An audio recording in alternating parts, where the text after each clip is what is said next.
Yeah, it's some new game, but it's perfect art. I tried to join the light, but I feel like I'm perfect dark. You said you want the style, go visit the wordsmith cart. See if they got an ultra legendary god class package. How many orbs you need to gather just to match my swagger? I ain't never needed Tandy, I'm the cloak and dagger. Tried to elect a new hero, but your vote ain't matter. Silly rabbit, well I guess that mean you stuck with master.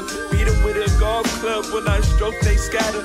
Anyway, grab the sticks, we got enemies, man. If you a friend of me, I know for sure you love these games. Come and play with me, we control it like how you play with me. Yeah, it's going down. Come and play with me, we control it like Sega Genesis. Yeah, it's going down. Come and play with me, we control it like how you play with me. We gon' hold it down.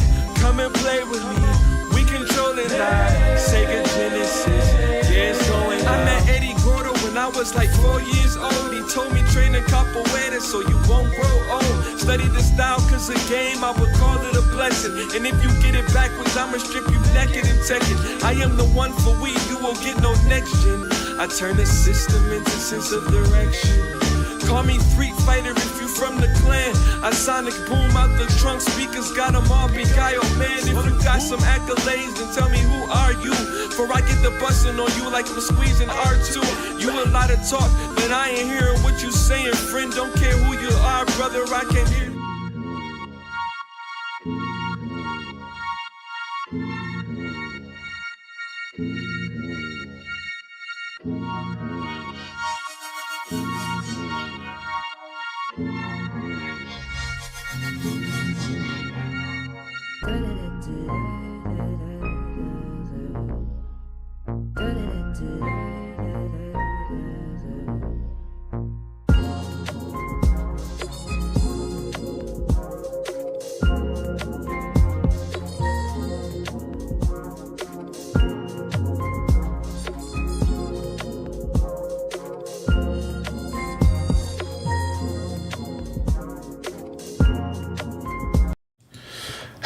Hello, everybody. Going on? This is gonna be a fun stream, y'all. For everybody that's wondering, that's a regular here. Yeah, this isn't a normal stream time. Y'all are getting the extra in this week. Normally I do 2. Now you're getting 3. I really wanted to talk some movies. We've talked about movies recently with Kaori and some of the other people in other streams, but I have not gotten to sit down with my good friend here, Miss Movies with Brandy. How you doing, girl? Welcome back. I'm doing good. I know, right? I haven't been in the JoJo in a minute, and I have been feeling left out. I'm just going to say it. That I might have shed a little tear or two. No, I'm just messing with you, but I'm happy to be back. I'm so happy to be back. Thank you for the invitation. Yeah, girl, you've been killing it. By the way, I haven't been able to watch as much live as I would like to, but your streams have been doing very well. You've been growing at a great pace. You're doing good. I'm excited to see where you continue to grow too. Thank you, man. I'm just having fun, just doing what I do, not overthinking it. If y'all are not aware of who Brandy is, this is my movie guru person. How a lot of the little details on discounts and memberships that I know of in regards to theaters, I found through Brandy. She's the reason I'm a Regal premium member and have been for almost a year, some change now, something like that. Hey, let me get that sound bite. Because Regal needs to pay me the way I'm in these streets talking about Regal Unlimited, okay? They need to. We've been spreading. You spread the gospel, and I've been spreading the gospel since then. So if y'all want to catch up on just news around cinema as a whole, or just other things of that nature, her channel is the one to go check out. And if you want to find it, you guys can literally in the title of the video, you'll see her name there, highlighted, hyperlinked. I guess you can just click that; it'll take you directly to her channel. You guys can go sub after this. So please go support my dog. So we're going to talk about some movies today. I have a few different topics. First and foremost, we'll kind of just go over the films that we've been enjoying throughout the year, because 2026 have had a robust drop of movies that I think are dope. For me, I have some movies that I think are going to be some Oscar bait, because especially after watching the Oscars this past year for Sinners live, I kind of got even a better idea of what I feel as though they're going to be looking for going into this year. But first and foremost, what you been watching lately? What you been enjoying? Talk to me. I'm in this interesting space right now where I'm gravitating more towards the independent films and prioritizing them over the blockbusters. And I'm enjoying it. Like I just saw Pinocchio Unstrung today. I watched Her Private Hell a couple days ago, Motor City, which was it was such a cool action film. I'm not the biggest fan of the no dialogue approach, kind of like Silent Night. John Woo did a film, I want to say 2 or 3 years ago now. I'm just not a fan of that silence where it's like 25 words in the whole script, but it was such a fun watch. It was a great time. So I've been having fun with that lately, and the Odyssey, of course. That Of was course. that was fun. I wish I was in that theater by myself so I could run my mouth because I just really wanted to react to so many things.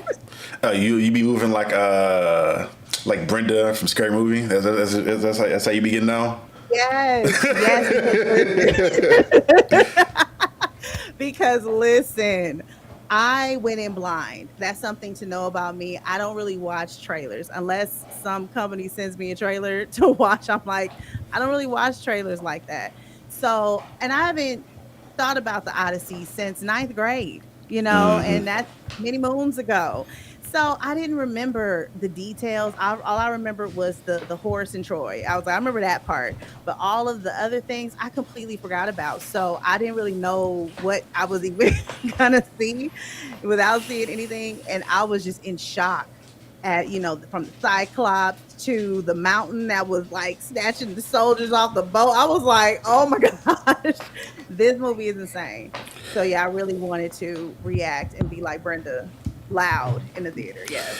That movie was amazing to me for a lot of the reason why I love Sinners to an extent of not just the film itself, but learning what went into making it. Especially like I'm starting to see not really like a revolution, but a lot of the big like generational film directors in a Coogler and a Nolan start to go back to using a lot of physical film in the recording of their films.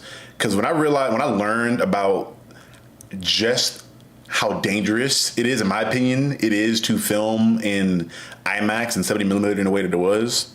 Where I saw Nolan breaking down the fact that one, the camera in itself was one where they had like custom make a rig together, and they made the camera like over 300 pounds to carry around, which is crazy given like how mountainous and rocky the terrain was that they filmed on those sets. Let alone the fact that the final reels came out to be like something like 11 miles long in totality. Yeah. And the fact that they had somebody where it was like, I forgot what the guy's name was. It was one individual, because I think it's like the only guy in the world right now that at least in the country, where he had to go through and physically put the film together, and if he made any mistakes, it was cooked. Yeah. Like there's no backup. Yeah. I'm like, that is wildly dangerous for $1 million investment to be dependent on one man's steady hands. Because if he makes that one mistake, the movie is cooked. I was like, yeah, bro, that's scary for me. But I enjoyed like knowing what went into making that film, and especially within all the practical effects and things of that nature, things that I didn't think were practical, like the puppets and them literally hiring 7-foot actors and 5-foot actors. It was dope. I enjoyed this film and what it meant to cinema. And I really think that is so important right now. I've been talking about AI in Hollywood and in filmmaking for weeks now. And I feel like the Odyssey is right on time with this like pivotal moment, you know what I'm saying, where we're trying to decide, like there is no if it's here. It's here. It's in our films, but now we're trying to figure out the boundaries. You know what I'm saying? Like, well, what's okay? Is it okay for pre-production? Is it okay for post-production? Is it okay for visual effects? Like, where do we draw the line? Is it not okay under any circumstances? And so for a film like this to drop that has all of the practical effects and just basically leans into the love of the art form that is cinema. That's really all Nolan's doing. This is his expression of love for the art form itself, to go through all of this, to have to, it's just so much that they do, and it's so much pressure on these actors. And, a lot of people complain about Nolan using the same people. I can't even front. If I'm doing all of this, I need to rock with people that I know how to move in my world. I can't just be hiring anybody because it's a lot, like you were saying. And I just think it's so on time for the culture of film right now. And people are responding to it. I'm seeing it in these internet streets where they're like, oh, look at the practical effects. We love this. Like, see, this is, we don't need that AI slop. I love it. I just love what it's doing right now. And I hope that people who are trying to dabble in the AI are listening to the target audience. We're being very clear. It seems to be very clear. A lot of people do care and they don't want it. They would rather see something like this any day of the week. That's just what I'm hearing. So I love that for this right now. Are people genuinely mad about him going back to this? Is it the cast, or is it like his creative team he's using again that people are mad about? You know, people have a hair up their behind about everything these days. But some of the things that I have heard is that they're tired of him using the same cast. Anne Hathaway, Matt Damon, Cillian Murphy are a few that they mentioned, and they're just kind of over it. They want to see some fresh faces. But he's not the only director to have done this. I almost said Malcolm X. Oh my gosh, Spike Lee. He has his favorites with working with Denzel. How many times? Ryan Coogler and Michael B. Jordan, Martin Scorsese and Robert De Niro, Martin Scorsese and Leonardo DiCaprio. Like, we can go on and on and on and go back decades of this. It's a normal thing, yeah. It is. It's pretty normal, but I mean, it kind of is, but it's kind of not, because I can't think of that many Spielberg movies that have overlaps. But my thing is, people are upset. They're like, come on, let's see some fresh faces. We're tired of seeing the same 5 people in your movies, dog. And I do feel that, though, because I'm tired of it, too. I get it, but I would like to see some fresh faces, too. I feel like even then, we got some fresh faces. I think maybe that's not the faces people wanted in regards to, again, Tom Holland is a newer insert into a Nolan movie, to my knowledge.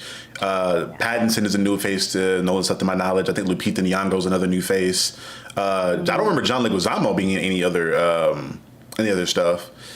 Yeah.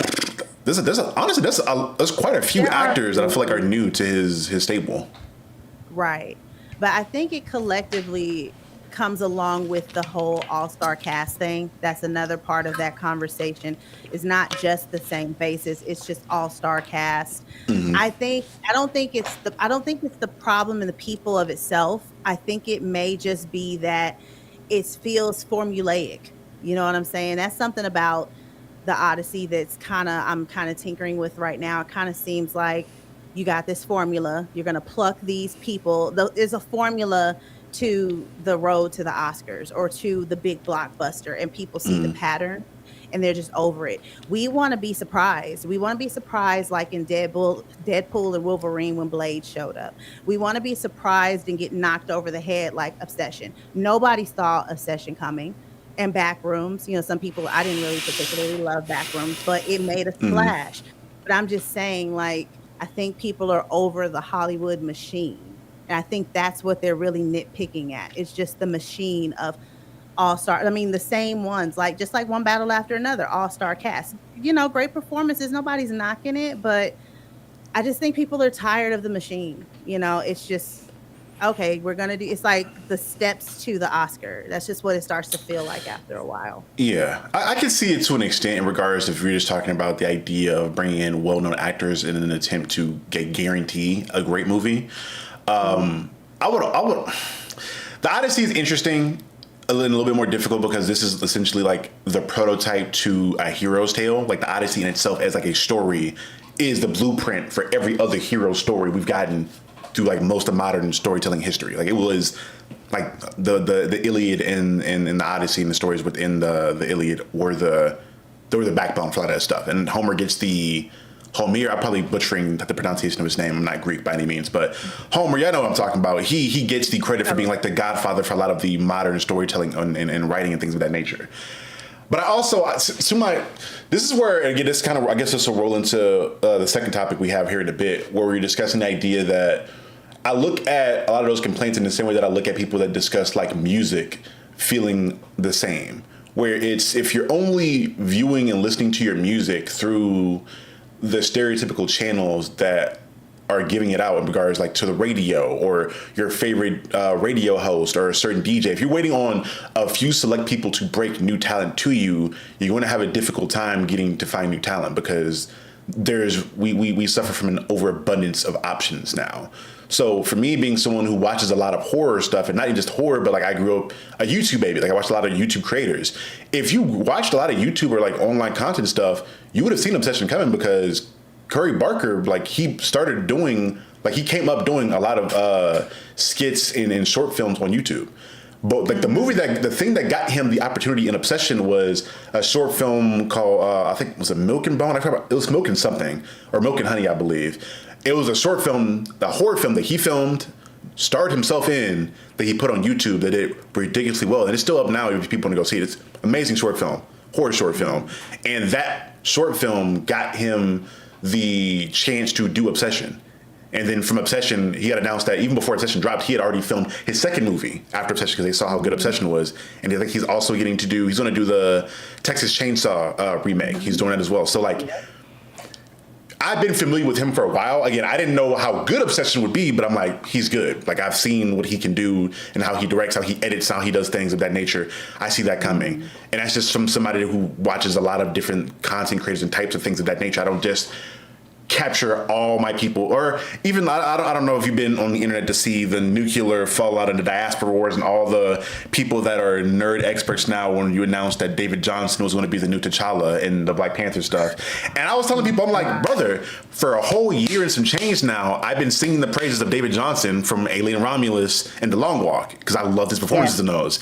And people are like, well, he's not a superstar actor, or he's not as good as Damson, or blah blah blah blah blah. People try to go through all kinds of hurdles, and I'm like, if you don't watch movies that are not within the hype machine of a Nolan film, you're not going to know these talented actors or amazing films. I think and we'll talk about it today, like two of my favorite movies this year, they weren't like major blockbuster films. They were smaller films they were horror films. So obviously I have that little bit of bias, one being like a horror comedy type of deal.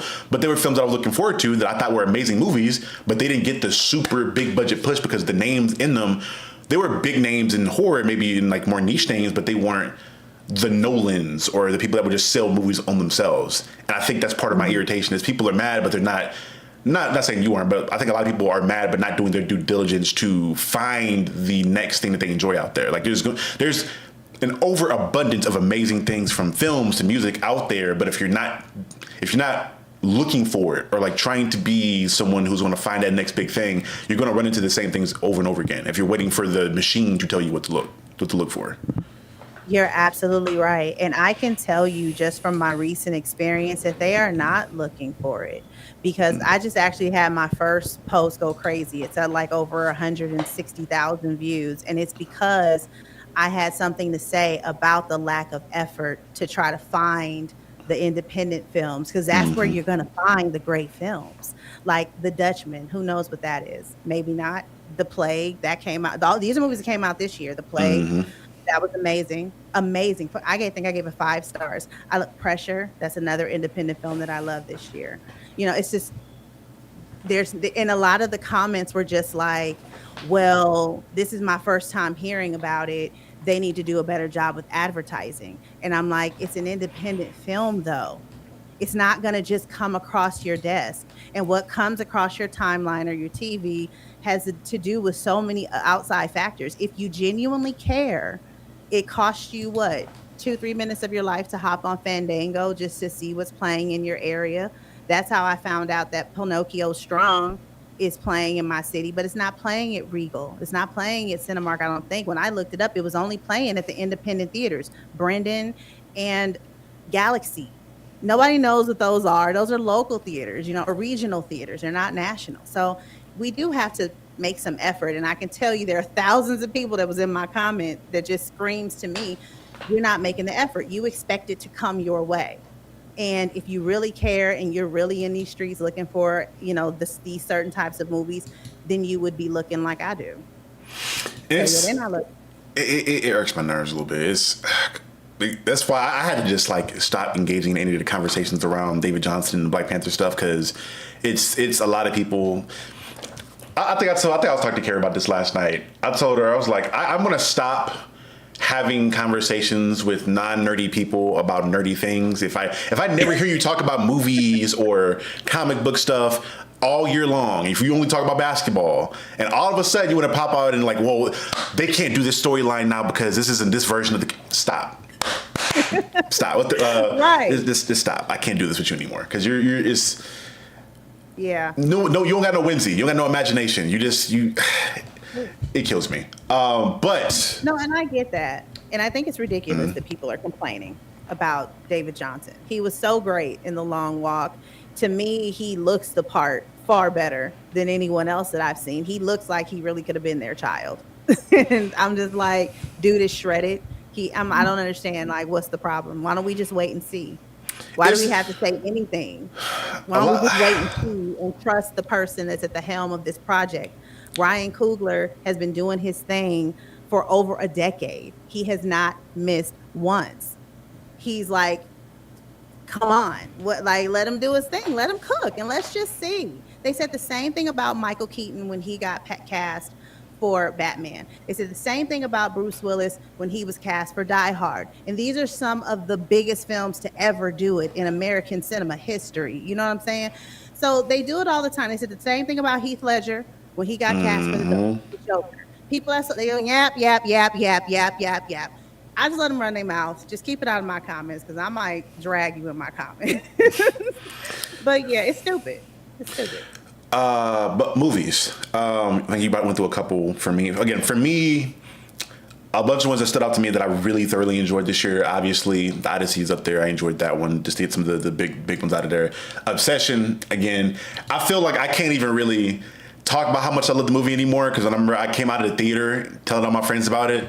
And then like a week or two later, it blew up and took off. And like, all right, now it's like, it's the popular thing not everybody wants to talk about. And then even then, I'm like, some of y'all talk about this stuff in a way where I'm just like, yeah, I can tell you I don't be watching horror for real. But it's, again, the whole other thing. But recently, Evil Dead Burn, I think that needs an Oscar in some kind of special effects, makeup, or prosthetic. That movie was amazing to me. Amazingly horrific. It's like that. It's, again, if you are a horror fan, you enjoy it because it's going to make you uncomfortable. It's going to terrify you. It's going to make you queasy. It's like that. I think the Evil Dead franchise for a while now has been able to stay relevant in that and just, again, doing what the genre's supposed to do, make you feel scared and terrified and horrific and horrified and whatnot. Another one, funny enough, it's not an Evil Dead movie. I call it Evil Dead. I call it Lee Cronin's Evil Dead, The Mummy that came out this year, because it definitely felt like an Evil Dead movie. But I think that's mostly to do with the fact that I think Lee Cronin directed a prior Evil Dead film. But I enjoyed that as well. That was really good. Again, most of these are going to be horror. I want to also give a shout out to Iron Lung, because that was a film that not only was independent, but it was shot, starred in, I think edited as well by the YouTuber, oh my gosh, I'm blanking on buddy's name right now, Markiplier. He independently filmed that movie like with his own budget, and it's up there as far as like grossing filmed. And I knew it had to be good and had to be affecting the industry when I saw a lot of like mainstream networks that were covering the film trying to, again, downplay or like adjust. I think he talked about it on his streams as well. Like, people were adjusting the numbers on how much the movie had made, kind of painted in a certain light. Honestly, reminded me a lot of like Variety trying to make it seem like Sinners wasn't making the amount of money or success it was early on as well. Whole thing there. Again, that was a cool movie, and I really, really love when I see independent people like funding and directing and editing their own films and getting it out there. Absolutely. And there's Ready or Not 2.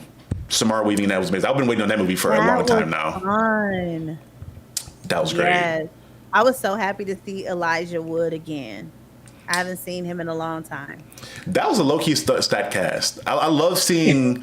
I love it when actors and actresses who like did horror like earlier in their career come back to it later on. Like, they don't feel like they get too big for it. I love seeing that because it was her, Sarah Michelle Gellar. I'm butchering her last name. I'm butchering her name. I'm sorry. Gellar. Buffy. Y'all know. We black. We gonna call her Buffy. Yeah. Y'all know how we be. We gonna call you whatever your last role was. Right. Yeah, it was good to see her. And then I don't know his name, but that guy, he was from The Faculty, her brother. Mm-hmm. I don't know if you remember him, Stan, in The Faculty. But yeah, it was a good one. I like Ready or Not too. Yeah. So they will kill you. That was another one. Did you love that one? I did love it. I was happy to see Zazie Beetz really finally getting like her starring role, because I feel like most of her career she's been kind of in great supporting actress roles from Marvel stuff to other things of that nature, and this was like her time to get the shine. And it seemed like she put her I couldn't tell, and maybe it's just again how well it was shot, but I couldn't tell if she had a stunt double where the stunt double started and where she ended, because it seemed like she had a lot of her own stunts in certain starts, and I was like, if you did that yourself, hey, kudos to you, because that was tough. But again, it's. I think I talked to Gary about it when it came out. It's very much so an acquired taste because it's like a grindhouse type of film, and if you're not into that like over the top grindhouse like sort of Tarantino-esque style, then it's not gonna be for you. But again, for me and things that I'm a fan, I enjoyed it a lot. But those are some of like the ones that like immediately just come to my head of films that I went to theater opening night and like saw and enjoyed and left being like, usually my trend that I tend to realize that I do is I'll go opening night, I'll see something and I'll talk to 1 or 3 people or send them a message that same night being like, hey bro, this is either amazing, you need to go see it right away, or it was cool, you know, you can probably go see it later on or take some time to go see it. It's either you, Kaori, or my boy Ethan are usually like the 3 people that I talk to about movies the most. But yeah, those were the ones that kind of stuck out to my brain. You know what I want to add is Project Hail Mary. I really love Project Hail Mary. How did I forget about that? So much. I mean, like, and I did not want to watch it. I saw it the very last day that it was available in my city because I saw a tiny piece of the trailer, and when I saw the rocks, I said, "Okay, this is not for me." I just wrote it off. But then, you know, my people on Film Talk, they were like, oh, this is amazing, the practical effects, yeah. And I was like, yeah, but some of y'all be hype over everything. And I don't know if I can trust this. Because, you know, I didn't want to see it. I think I sent you a message after I saw it telling you to go see it. And you were like, really? You told me. And I was like, are you serious? Like, Charlie, for real? I'm like, okay, now I got to go see it. But then I was like, I'm dragging my feet, right? So it's the last day. My husband goes to see it, and he texts me because I was supposed to have the baby, you know, and so he texts me and was like, because it was his off day, and he was like, drop what you're doing, get dressed, and go catch the next showing. And I was like, what? I was like, it's your day off. He was like, I don't care. I want you to go see this right now because I want to talk to you about it. And I can't wait because I was supposed to go see it the next day. So that's why I ended up going to see it. And I was still talking myself out of going to see it the next day. But when he was like, you have to go see this right now, I was like, all right. And I was so happy that I did. There's not. It was so good. It made me, there was so much heart in that film. There's only a handful of movies that have made me that have gotten a crocodile tear out of me. Yes. This is added to the list. It's like what Marley and Me, Guardians 3, Up, like things like those are the movies that really got me. This movie, this one got me. I ain't gonna lie. This is I'd liked Ryan Gosling as an actor up until now, but like seeing him in this movie really like that's why when we got the announcement that he's Ghost Rider now, I'm like, you know what? Hey brother, I ain't even mad at it. Go do your thing, man. I really enjoyed that movie because I was kind of like you, where I wasn't rushing to go see it. Like I saw the trailer for it. The trailer didn't really wow me. I was like, whatever. But because I got the Regal Pass, it was a day off, free movie ticket. I ain't doing nothing. Why not? I'm gonna go check it out, see what's up with it. Man, that one. I don't know how I forgot about that one. That was I was telling Ethan about it. I think right now, as everything stands, I think there are going to be like 2 big Oscar bait films where I feel like they're going to get majority of the nominations and a lot of wins at the Oscars. I think it's going to be Project Hail Mary and The Odyssey for a lot of the things they did there. I feel like maybe we'll get some stuff squeezed in with Spider-Man because I already know they don't like doing a lot of stuff for superhero films or even horror too much. But I think Spider-Man's damn near about to make $1 billion over a fucking weekend, open weekend. You think so? Bruh. People have been waiting for this movie for the longest time, and this is one of the most popular characters in the world. This movie is about to make a bunch of money. Yeah. It's easily making $1 billion. How soon it makes $1 billion, I don't know. It's people have been waiting for this particular movie for a very long time and speculating over it. So it's going to get a lot of initial butts and seats, and then I think also that there's they did a really good job with marketing the film and not giving away too much of what's going on because. At this point, we know who Sadie Sink. We know Sadie Sink's in the film officially now. Still don't know who she is or what her role is, which I think is amazing. People have to go in and find out what's going on by watching the movie now. Well, you know, I don't know nothing. I was in there yesterday, like this, straight up, because I'm like, I don't want, because I see too much. Because I watch a lot of movies and I have my whole life. I've taken film courses. I have a video production company. I know too much. I can call a whole movie by looking at a trailer that's too long. And so I've been like this for Spider-Man. I'm so excited though. I'm not going to get to see it as soon as it comes out, but I'm going to see it as soon as I can. And I'm just going to put it off the internet. I'm not touching Instagram or anything until I see it. Literally, I told Kaori, I think me and Kaori lined up that we're going to go see it before, because I have my tickets. Me and my homeboy are going to go see it this Friday. And Kaori, I think Kaori said her and her family are going to go Saturday, so we'll be able to cover it on the stream Sunday.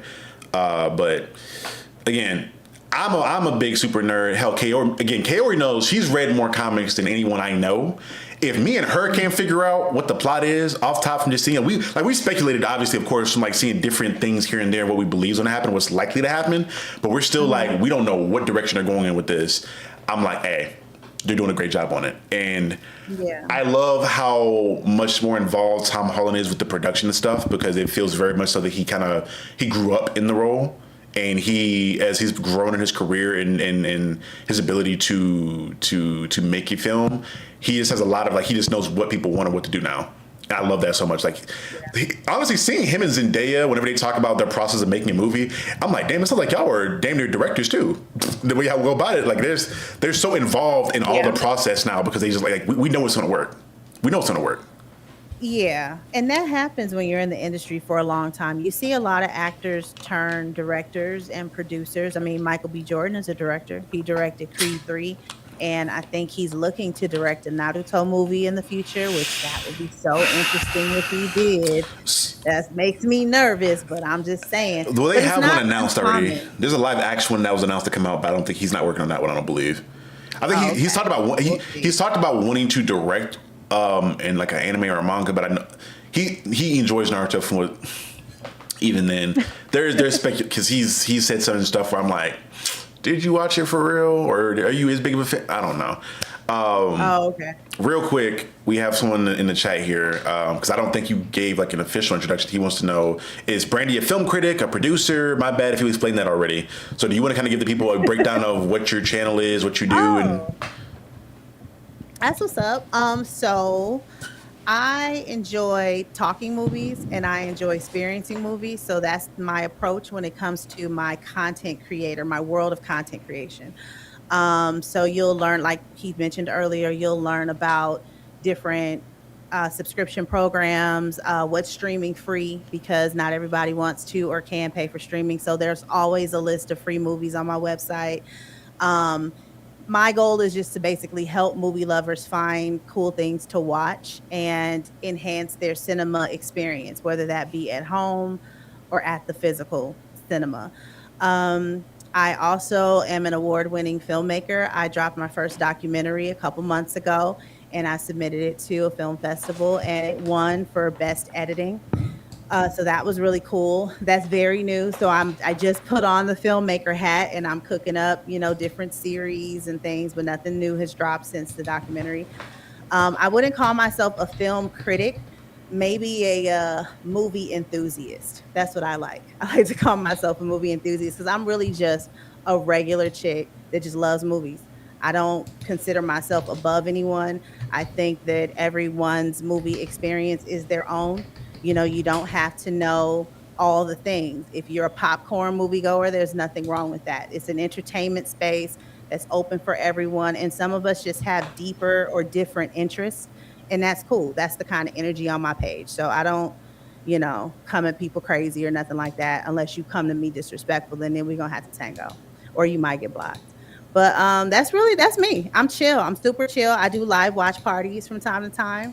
When I'm live, we chilling and we just talking, and hanging. So that's me. That's Movies with Brandy. Yeah, I meant to do this earlier, but totally forgot. In the description for the stream now, if y'all either refresh or go to it later on, I have the link to her documentary that she did over her watching Sinners in a million different formats that y'all can find. Amazing piece of work. I really enjoyed watching through that, and I was excited when you told me that you were actually like debuting it in actual like theater or whatever it may be. It was good. You and Brandon did an amazing job on that. Y'all cooked on that one. You. Oh, And yeah. that's the thing. I created an experience for myself, and then I shared it with everybody else. It's all about experiencing film. I love that. So what's in there? Getting into the next thing I wanted to kind of speak into, and it's horror. I know you're not the biggest horror film fan, but I feel like we are in. Wait a minute. Wait a minute. Wait a damn minute. I am. Can I cuss on here? Yeah, you good. Do you think? I am the motherfucking horror fan. My husband calls me his scream queen, okay? Not that he knows Hey, what that seems to mean, but I'm just saying, that's like, get your mind out the gutter, Charlie. Brandon, just like me for real. All right. No, but I am still obsessed with horror. I love horror. I watched, not by choice, The Exorcist when I was 5. It was impressed upon me. And I love horror. I just have a baby now. And something changed 6 years ago when I had a baby. And see, you don't know that version of me. Because you would have met me before I had my baby. Man, listen, up until 6 years ago, oh yeah, I'm a horror girl. I'm still in there, but I just can't do paranormal, which was my favorite. So that's why I haven't seen Evil Dead Burn, and I haven't seen all that possession stuff because I can't handle it. I'll be in there scared, and I'm too grown to be having nightmares. I had to adjust my life. But yeah, anyway, I love me some horror, baby. I just can't watch all of it no more. My bad. I put some respect in your name. My bad. Because I know. Because I remember you mentioned. I think we talked about it a while back. You had like there are certain types of horror films that you couldn't do, and I forgot it was possession stuff. Yeah. But getting into that, though, I wanted because we're noticing a trend, and I feel like it's been horror in film has been on an uptick. I think maybe like the past decade. I believe maybe. I always talk about it. I think Hereditary was like the big marker point that I can point to in which you started to see this renaissance of atmospheric horror, where it became a really big thing, and we started to see bits and pieces of atmospheric horror in almost every horror movie you saw going forward from that point. And which, sometimes makes it feel like it's a little bit overdone, but I do think that's led to a lot of original stories, a lot of original films coming out. And we've seen films that have released that have been kind of similar to what you discussed before, where like they were indie. Like I think Talk to Me was one where I adore the movie. And if I remember correctly, when A24 got that, they found it at like an Australian film festival initially, and then they helped distribute it. Same thing with Late Night with the Devil was another film that was similar to that, had a story similar to that. But we're seeing a lot of these horror films that are made on relatively cheap budgets that are coming in and making a big splash. Now, not all of them are making splashes as big as Obsession, because I think Obsession hit that good algorithmic timing in regards to people talking about it and it being what it was. But we're seeing it being a major thing, and I've been so interested and curious as to why it's not getting as big as a push as a genre as I believe it probably should. Because when you look at the formula, right, in how studios operate, their big thing is making money. We want to make money. So when you see that a movie like Obsession, or again, there's been other examples of it up until this point as well, where you're going in with a fraction of the budget as most of your big films, and you're allowing these new creatives to cook, you could probably easily, if you take the budget of pick any MCU film, you could probably make like 15 Obsessions off of a fraction of that budget. Not even even accounting for probably the marketing for it, because usually people aren't aware, usually the budget for marketing film is probably going to be equal, if not a little bit more than it did to make the film itself. So I think Inception was like $700,000, right? Now you probably want to put in maybe like $1 million or $2 million somewhere in there, like for marketing and whatnot. But if you take $2-3 million, you find a director, again, similar to Curry Barker, or who is maybe on YouTube or putting out independent films here and there, and give them a chance. I feel like it's a lot of low risk, high reward there in regards to giving new upcoming filmmakers a chance and putting that out there. But I still feel like there's this hesitancy to get to that point for whatever reason.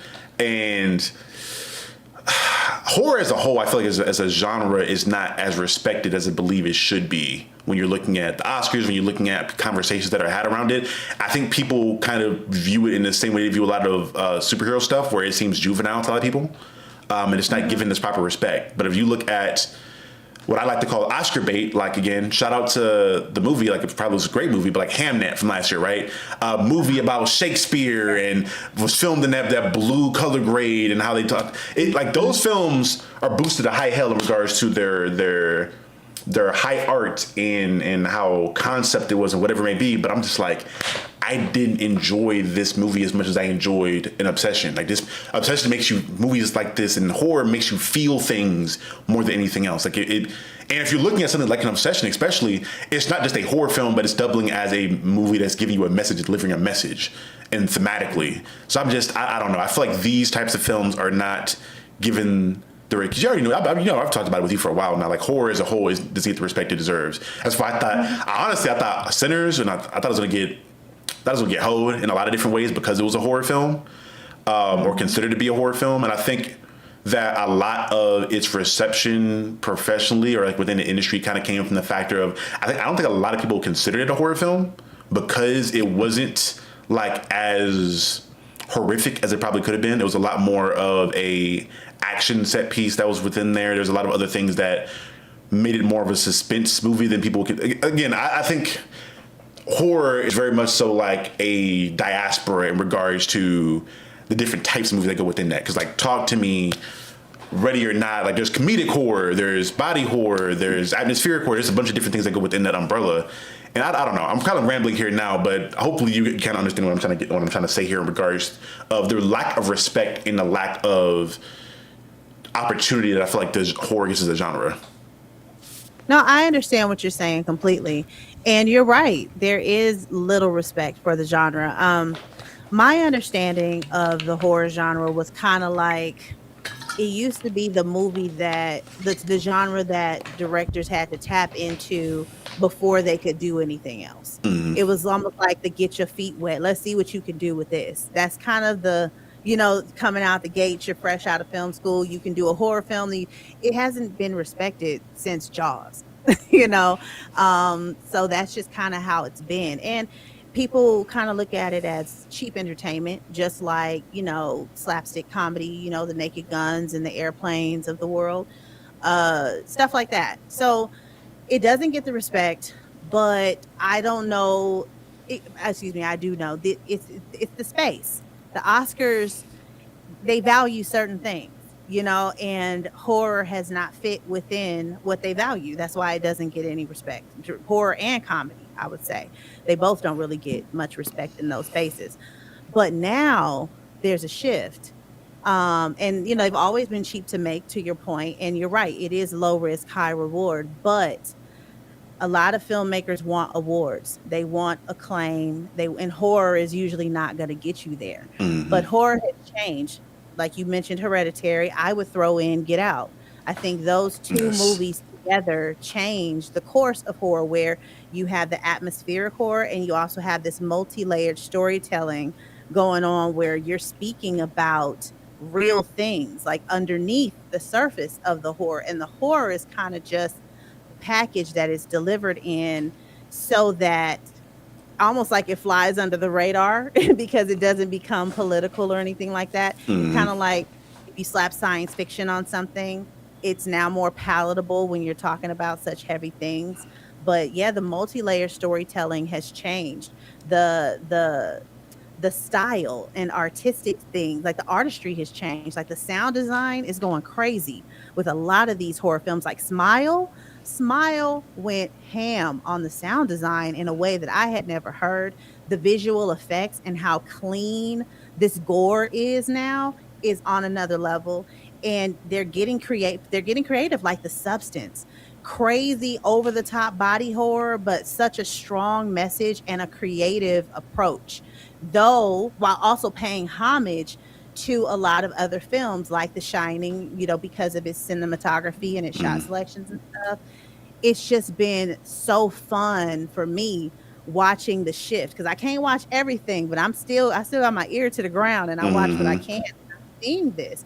horror is making a statement right now and saying this is not a genre to be ignored. We do have something to say. Obsession had a lot to say. Backrooms had something to say. I can't think of anything else right now, but these horror films are different. There's underlying messaging, and I think they're just more layered. They're more rich. And I do think that to me, I feel like we're seeing a lot of horror right now. This year, there's been how many horror films has come out already? And it's not even close to Halloween. So I'm feeling like horror is everywhere right now. And I'm curious to see what they do with Obsession. I think that if Indy Navarre is honored the way that I think she should be at the very least nominated for her performance, but we'll see. If they nominate her, I feel like that's going to make a statement. I mean, to me, they already kind of did it with Demi Moore, with her nomination, as well as with Jordan Peele a long time ago. But I would love to see more of that. But I kind of understand that the Academy has been the Academy since its conception. And if that's how they roll, I don't see a ton of change, when it comes to them respecting it. And that's why I don't really mess with the Academy, because it's not as inclusive as it's not inclusive. And that's their right. That's their organization. They like what they like. They want the Hamnets and the One Battle After Another's and things of that nature. That's their business. But that's not really my cup of tea. You know what I'm saying? Like, I think everything should be considered, not just certain genres that you like. So will it ever get the respect it deserves? I don't know. But I do see the shift. Horror is not what it used to be. It's not the horror that I grew up with. Freddy Krueger didn't really have much to say. It was just Freddy Krueger and nightmares and flashing. You know what's funny? Because I don't know if I ever showed you that video. I did a video essay like last year at some point. I think it was probably around October, like Halloween last year, where I was looking at the origin of slasher films and how that correlated with the serial killers that were going on like during the 80s and going in like during the 80s and like the 70s, and how a lot of those. That was a great video. Appreciate it. And for people that have not seen it, I think I alluded to was the idea that a lot of the horror films back in the day, although they weren't layered in message like they are nowadays, sometimes they were very direct with the message, very blatant with it. The movie was meant to be sort of in a way propaganda to a certain extent, because you were in the era where like women are becoming more sexually liberated and they're starting to go out more and partying more. So all the films are about people who are promiscuous and going out and partying more, getting murdered in the worst possible ways, and only survivors are the good Christian girls who aren't partaking in drugs and doing X, Y, and Z. So horror, I think again, people talk about don't make my movies woke or political. Like art and film and cinema has always had some kind of underlying messaging around it. Rather it's Star Wars and talking about fascism and dictatorship or whatever it may be, it's always been a thing. So I don't know. When I look at the Academy in itself, I kind of agree with you in a way to where I believe I think it's outdated as hell. I think that it's very much so biased in a way where I don't want to call it racist per se, but I ain't gonna say it's, I ain't gonna lie and act like it's not too far from there, because the fact that you never see black or brown people touch a lot of nominations or awards for the Oscars unless they're in some kind of a slave movie or some kind of a period piece in which it's showcasing them being brutalized or made fun of. Rather, it's something like The Green Book, or I forgot what the movie was, what the name of the movie that Mahershala Ali got his Oscar from. Something blue. I can't remember. Moonlight. That's what it was, I believe. I don't know I can't remember if it won or forgot. I know it got nominated for sure. But it won off there. Interesting. Let me not. Because the wrong one got announced. Interesting. Coinky dink, right? Or even when it comes to women to an extent, like the fact Jamie Lee Curtis got her first Oscar like that late into her career with Everything Everywhere Everything All at Once, when she is someone who is, again, she is like one of the OG scream queens, where I'm like, she should have gotten something way before now. Like, it should not have been waiting for her to get some kind of high concept piece for her to, because again, even then, the award that she got, she didn't deserve. I think she should have gotten her Oscar long before then, but that year, that was for Angela Bassett, in my opinion, for Black Panther. But again, it's a movie that is a superhero film that is involving black folks not being in servitude or in bondage. So that's whatever it may be. Doesn't fit the mold. You know, it also is just so toxic. I feel like last year or this year, it was really toxic leading up to the Oscars.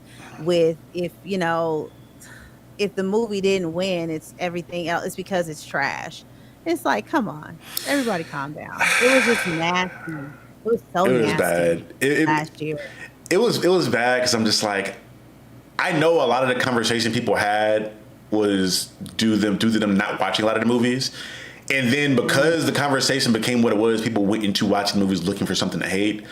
So like, again, I had Sinners as my best movie of all, like, of last year.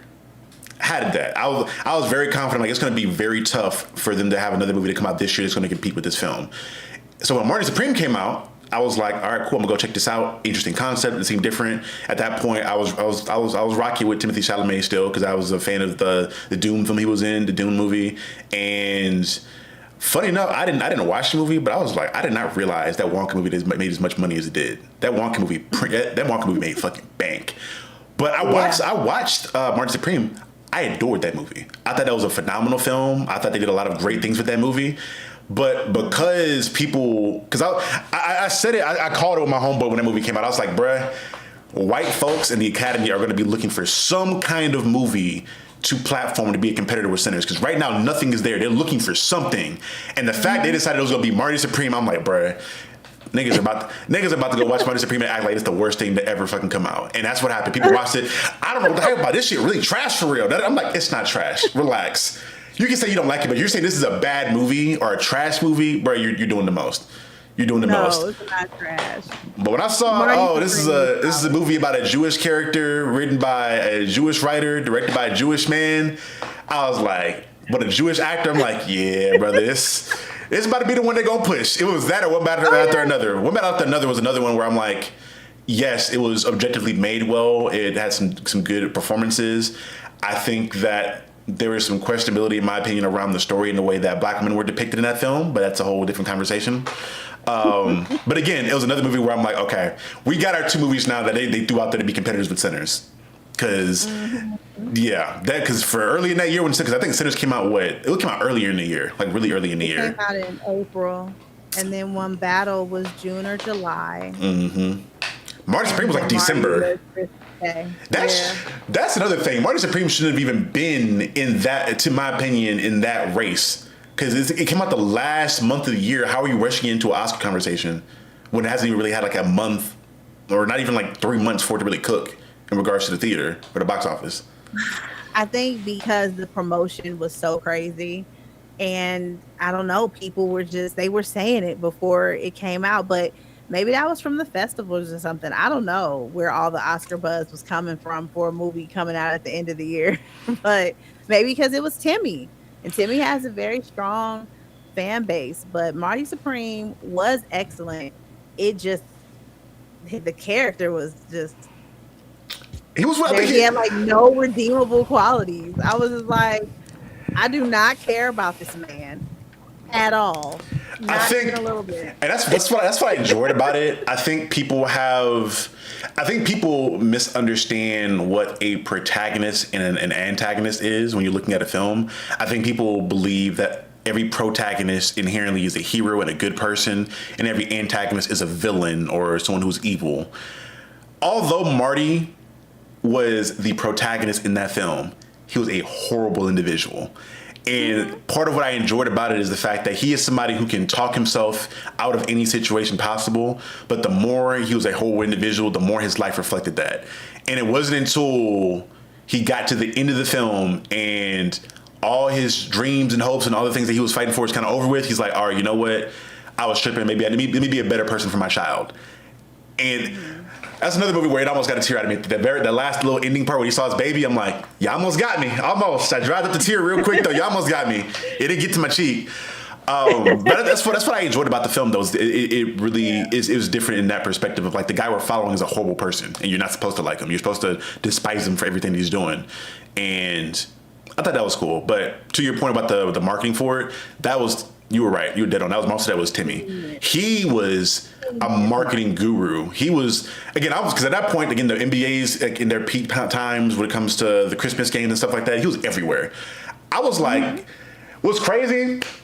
and you may not know this because I don't know how much basketball you watch, but for a while, usually there's like one white boy that becomes like the poster child of like the white boy in basketball, in the basketball landscape. Like, you know, Spike Lee, like he's a permanent stay in basketball culture. He's around. Jack Nicholson is like a permanent stay. Jack Nicholson, yeah. But for a while, for a couple years, it's been Jack Harlow. He's been courtside. He's been all over the basketball stuff. He did a basketball movie. But like it felt like within 1 year, Timothy snatched that chain. Because you saw Timothy courtside and stuff. Even like when the Knicks were like going through their playoff run, he's at every single game. He's everywhere. But I think that started with the Marty Supreme rollout, where he was like on every NBA commercial. He's courtside rolling stuff out. He's dropping a whole fashion line that's based off the film. He was everywhere marketing that movie. Oh yeah.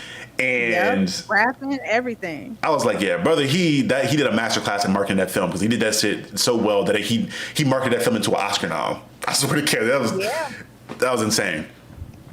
But the problem where he went wrong, apparently, according to one of the Oscar voters, that a couple of anonymous voting whatever reviews, I don't know, something came out from Oscar voters, and they were talking about how it was his arrogance that just was so off-putting, which has nothing to do with the film or his performance in it. But it just goes to show that people are still people, and a lot of people cannot separate the human from the artist, and they don't want to, and that's okay. But yeah, he really screwed the pooch for Marty Supreme with some of his promotional antics, in addition to his comments about ballet and the art. He really stepped in it. I was like, they didn't give that movie anything. That was a statement, in my opinion. Yes. I was like, uh-oh. That was stay in your place is what that was.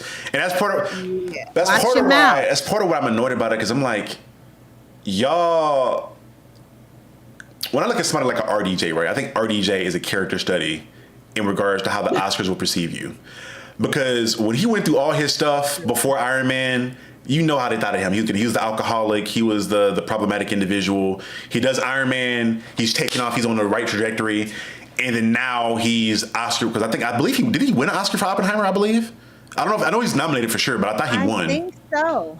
I thought he won for Best Supporting, but don't quote me. Seeing the change, that's why I'll say this, and I do thoroughly believe this. I don't think when you are reviewing anything or you're voting on anything, there should be no anonymity in that. If you are voting on something that is going to be a detrimental thing in someone's career in regards to how much money they can demand now, because once you're a Oscar winner or Oscar winning actor or director, now you can command and have certain cachet and power within Hollywood. Now you can go to them and say, I'm an Oscar winner, give me this budget, give me this actor, whatever it may be. And because that is dependent on how the Academy feels about you as an individual or a creative, or how they feel about your particular genre or your art, I think you should be able to have the name. There should be names on who cast those votes. Like, what are you scared of? Why are you so scared of everybody knowing how you voted?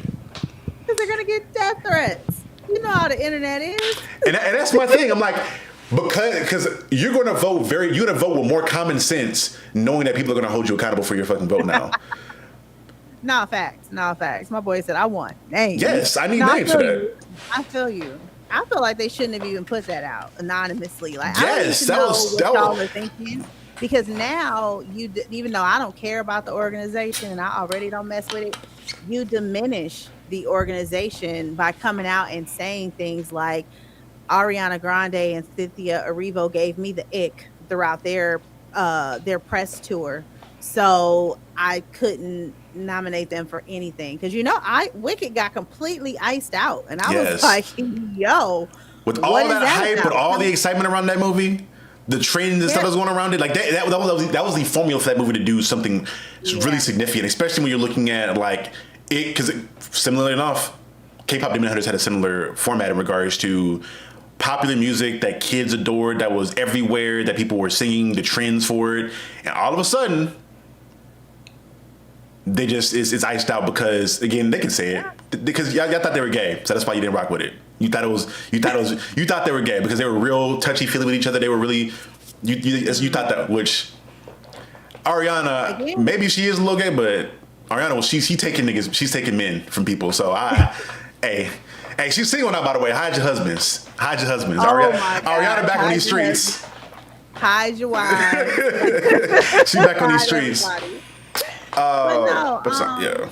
yeah, people said that they got the ick for whatever their reasons were, and it affected their experience with the film. And I mean, it's like I hate to hear that, but how can you really argue with it? Because you can't control your response to something. We talked about it. Remember, we talked about Superman. Mm-hmm. I wanted to love the new Superman. I really did. I was really upset when I got home and I did not like it. I was mad as hell. But I could not connect with that dude because that's not the Superman that I've grown to love. The Superman that I love is so down for Lois. He would have never left that apartment. He would have made shit right before he left. And the Superman that I know wouldn't catch attitude after you asked for this damn interview. Now you caught in a corner and got an attitude and want to storm out. That's not a Superman I like. I'm done. And I can't help that. And see, you know, so if that's their response because they've been sickened by them for weeks and weeks and weeks on this red carpet, it affected their vote. That's the thing about art. It's affected by so many different things, not just what's within us in our own worldview, but also external factors like the personal life information that's available, like how they present themselves, and unfortunately how they interact on a press tour. It all plays its role. Does it sound stupid on paper? Absolutely. But I'm just saying, this is what happens. And these voters, they can only be as objective as their humanity allows them to be. And we never know what that is. I can agree. I think the thing that irritates me though about it is the fact that people's opinions about these films are very fickle.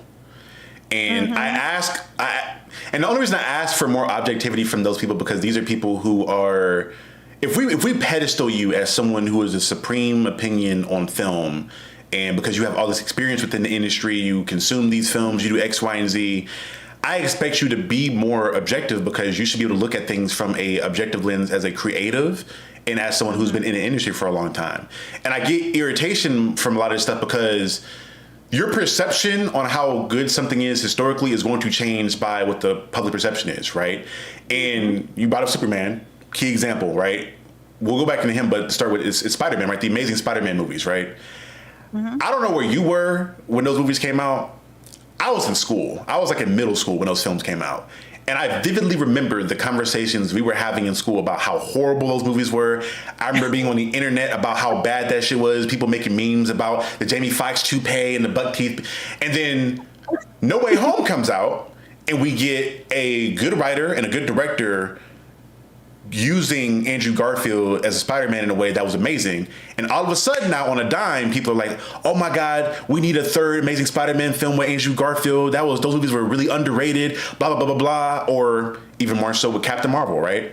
Mm-hmm. And that's why I point to Supergirl as another, like, I point to Supergirl as like a Captain Marvel 2.0 because people already went into the movie ready to prepare to have a certain opinion on it because of comments that the actor said around men being, or a lot of men being misogynist or whatever it may be. Hell, what was even crazier is that I don't even think that, I almost called her Emma Darcy, not Emma Darcy. Oh my God, Millie Alcock. She didn't say a crazy amount. She said the real. She was like, I don't want to be engaged in men over sexualize me. I feel like within this industry, if you're a woman within this nerd sphere, your body gets objectified a lot. You don't have really a lot of control over that. They wanted her to go through the ritual of going to every single prior Supergirl actress and getting approval. She was like, I'm just doing my job. I'm clocking in. I'm not doing all that. And because of those comments, people went into it with a certain conversation around what they perceive the movie to be and the comic book accuracy of the film. And again, all these comments and opinions are happening before the movie even comes out. So when the movie comes out, they're like, whoa, people are calling it trash, or people are like, well, it's not that bad. Why is it not performing as well as it should be? Well, you had everyone and their mama having an opinion on something, on a piece of art before it comes out. Because Captain Marvel now, we understand, and people talk about it when they're reviewing it, that was probably one of the better movies in the MCU at that point in time, but because it had the conversation it did around it, and because there was like, there was like the fem-Nazi, like, conversation around it in regards to the chuds and whatever it may be, and because they are the ones that are going to push a lot of the narratives around that stuff, it's going to affect the movie's performance. And I say all that to say, when you have these conversations around these films, even before they come out, and that leads to movies performing in the way they perform. Because if you argue that it's not the case, then I challenge how genuine you are around it, because we know for a fact that good promotion around a movie will have people thinking the movie's going to be amazing before they even see it. Like, again, this Spider-Man film, people are excited and think it's going to be amazing before they even see it, just based off of the trailer stuff and what they've heard some of the plot points are going to be. They think it's going to be amazing before they even see it. So review bombing a film before it comes out, and then 5-7 years later, you then going back and being like, well, it wasn't that bad. That was a really good movie. I don't know why we ever had such opinion around the movie. Or, again, all that time back into Superman, right? For me, a lot of my early introduction to Superman was those early movies, like the Reeves movies, a lot of other stuff. And that's why I hated the character, because it was very much so different than what he was in the comics, in my opinion, and the principles of who he is as a character. The Gunn movie, to me, is probably the most like accurate, close depiction of that character you're going to get to in regards to how he operates, how he thinks, how the world perceives him. Because for the most part, Zack Snyder and a lot of those other directors made Superman this like Jesus Christ-esque figure who was doing a lot of gritty shit, and like literally had this man doing a Jesus Christ pose in Man of Steel. So, oh no, I gotta double check that. Yes, people's perception of that character and what he should be is going to be changed by the popular media at that point in time.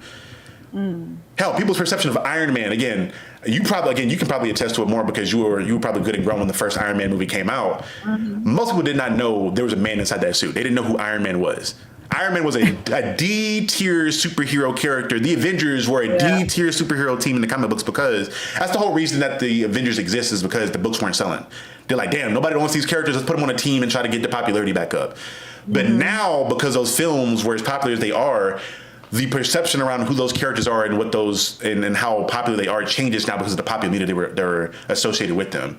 So when I look at the Oscars, I'm like, you making a decision in the moment in regards to how good a movie is based upon your personal feelings towards an actor or a director or comments is doing a big disservice to the overall artistry, in my opinion, because your opinions are fickle. Your opinions are going to change as you get older, as your tastes change, whatever it may be. Let that be a genuine thing, not just, well, that nigga said something that was really weird about ballet, and my daughter do ballet, so fuck him. I'm not giving him that Oscar. I hear you, but you have to take the human out of it in order to do that, because influence is a factor even on that level. You know, I couldn't even if the Academy came knocking on my door, I could never sign up to be a judge, because which one is the best? I had different experiences with them for different reasons, based on who I am, based on what their performances were, based on so many factors. You know what I'm saying? So who am I to say which one was best, to put a stamp on it, and it goes towards their merit, and it affects their lives, their careers, their trajectory. Right. You know what I'm saying? I wouldn't even want that. I actually think the whole thing is toxic, to be honest with you. I don't even think we should be doing it, but I get it. That's what people do. They want to get accolades. They want to give out awards. They want to do all the things. But that's just not my jam. Brian Coogler said it too. He was invited to participate, and he said no. He was like, I couldn't. It kind of like taints the art when you start pitting stuff against each other. You know what I'm saying? So, but now you have all these different people with different backgrounds and experiences, everything is different. No one is voting the same way for the same reasons. It's part of the humanity of it all. You know, what they respect and what they don't. You know, maybe it's a little uncomfortable for people to even get through a movie like Sinners, let alone be able to judge it. You know what I'm saying? Because for some people, Sinners is a big fat mirror. You know what I'm saying? That's not fun. You know, and then you see Ariana Grande and Cynthia Erivo, you're just like, oh my gosh, and you're just now annoyed by them. And now when you see them in Wicked, it doesn't matter how gracious and beautiful and big their voices are and the performances are next level. All they see is them touching each other and nipping at each other for the last 6 weeks, and they're annoyed. It affects your viewing experience, even how you feel as a person. You know, I don't go see new movies, or I don't watch new movies when I don't feel good, because I will drag it to no end, but that's a me problem. I went in there with attitude. You know what I'm saying? But there's so many factors. That's the humanity of it all, and it does affect it. And how you feel about films change. I experienced that. I watched Boomerang as a teenager with Eddie Murphy and Robin Givens and Halle Berry and All Star Cast. Love that cast. But I saw it as a teenager. I just rewatched it again a couple weeks ago. It was a completely different experience because I'm grown now. I understand these themes more. I understand what the name of the movie means now because I didn't know. I was like 14 when I watched that movie. So that does happen. But hey, the judgment stands, and who is anyone to say that that judgment is wrong, because it is so specific to that individual. And that's why I'm just like, why even do this? Because there's people who have all these presuppositions and will not even give a film a chance, but these are the people that are supposed to be objective and give the right score. But what is objectivity? What is right? Like, you know what I'm saying? When you really get into the humanity of it all makes sense, but it's all chaos, you know? It's interesting. I think the biggest thing with me is the fact that it's so monetary in regards to motivation. It's like the Oscars, yes, they are an amazing standpoint and marker on the map for actors and like their legacy and all that good stuff. But at the end of the day, a lot of this stuff comes down to the fact you're motivated to get this Oscar because you know this is going to lead to you getting more opportunities in your career and being able to have more power in Hollywood. And that being dictated by someone's opinion of you, so it makes it almost feel as though you have to shuck and jive or tap dance to be, especially if you're black, it makes you feel like you have to be like the perfect black individual to get this award. Like Michael B got it, and he deserved it. I'm not saying he didn't deserve it at all, but if Michael B had the presence of a nigga from South Florida where he had wicks or whatever in his hair, like he's not as palatable for the Academy. It's the fact he's clean cut, he speaks very eloquently, he has a very I'll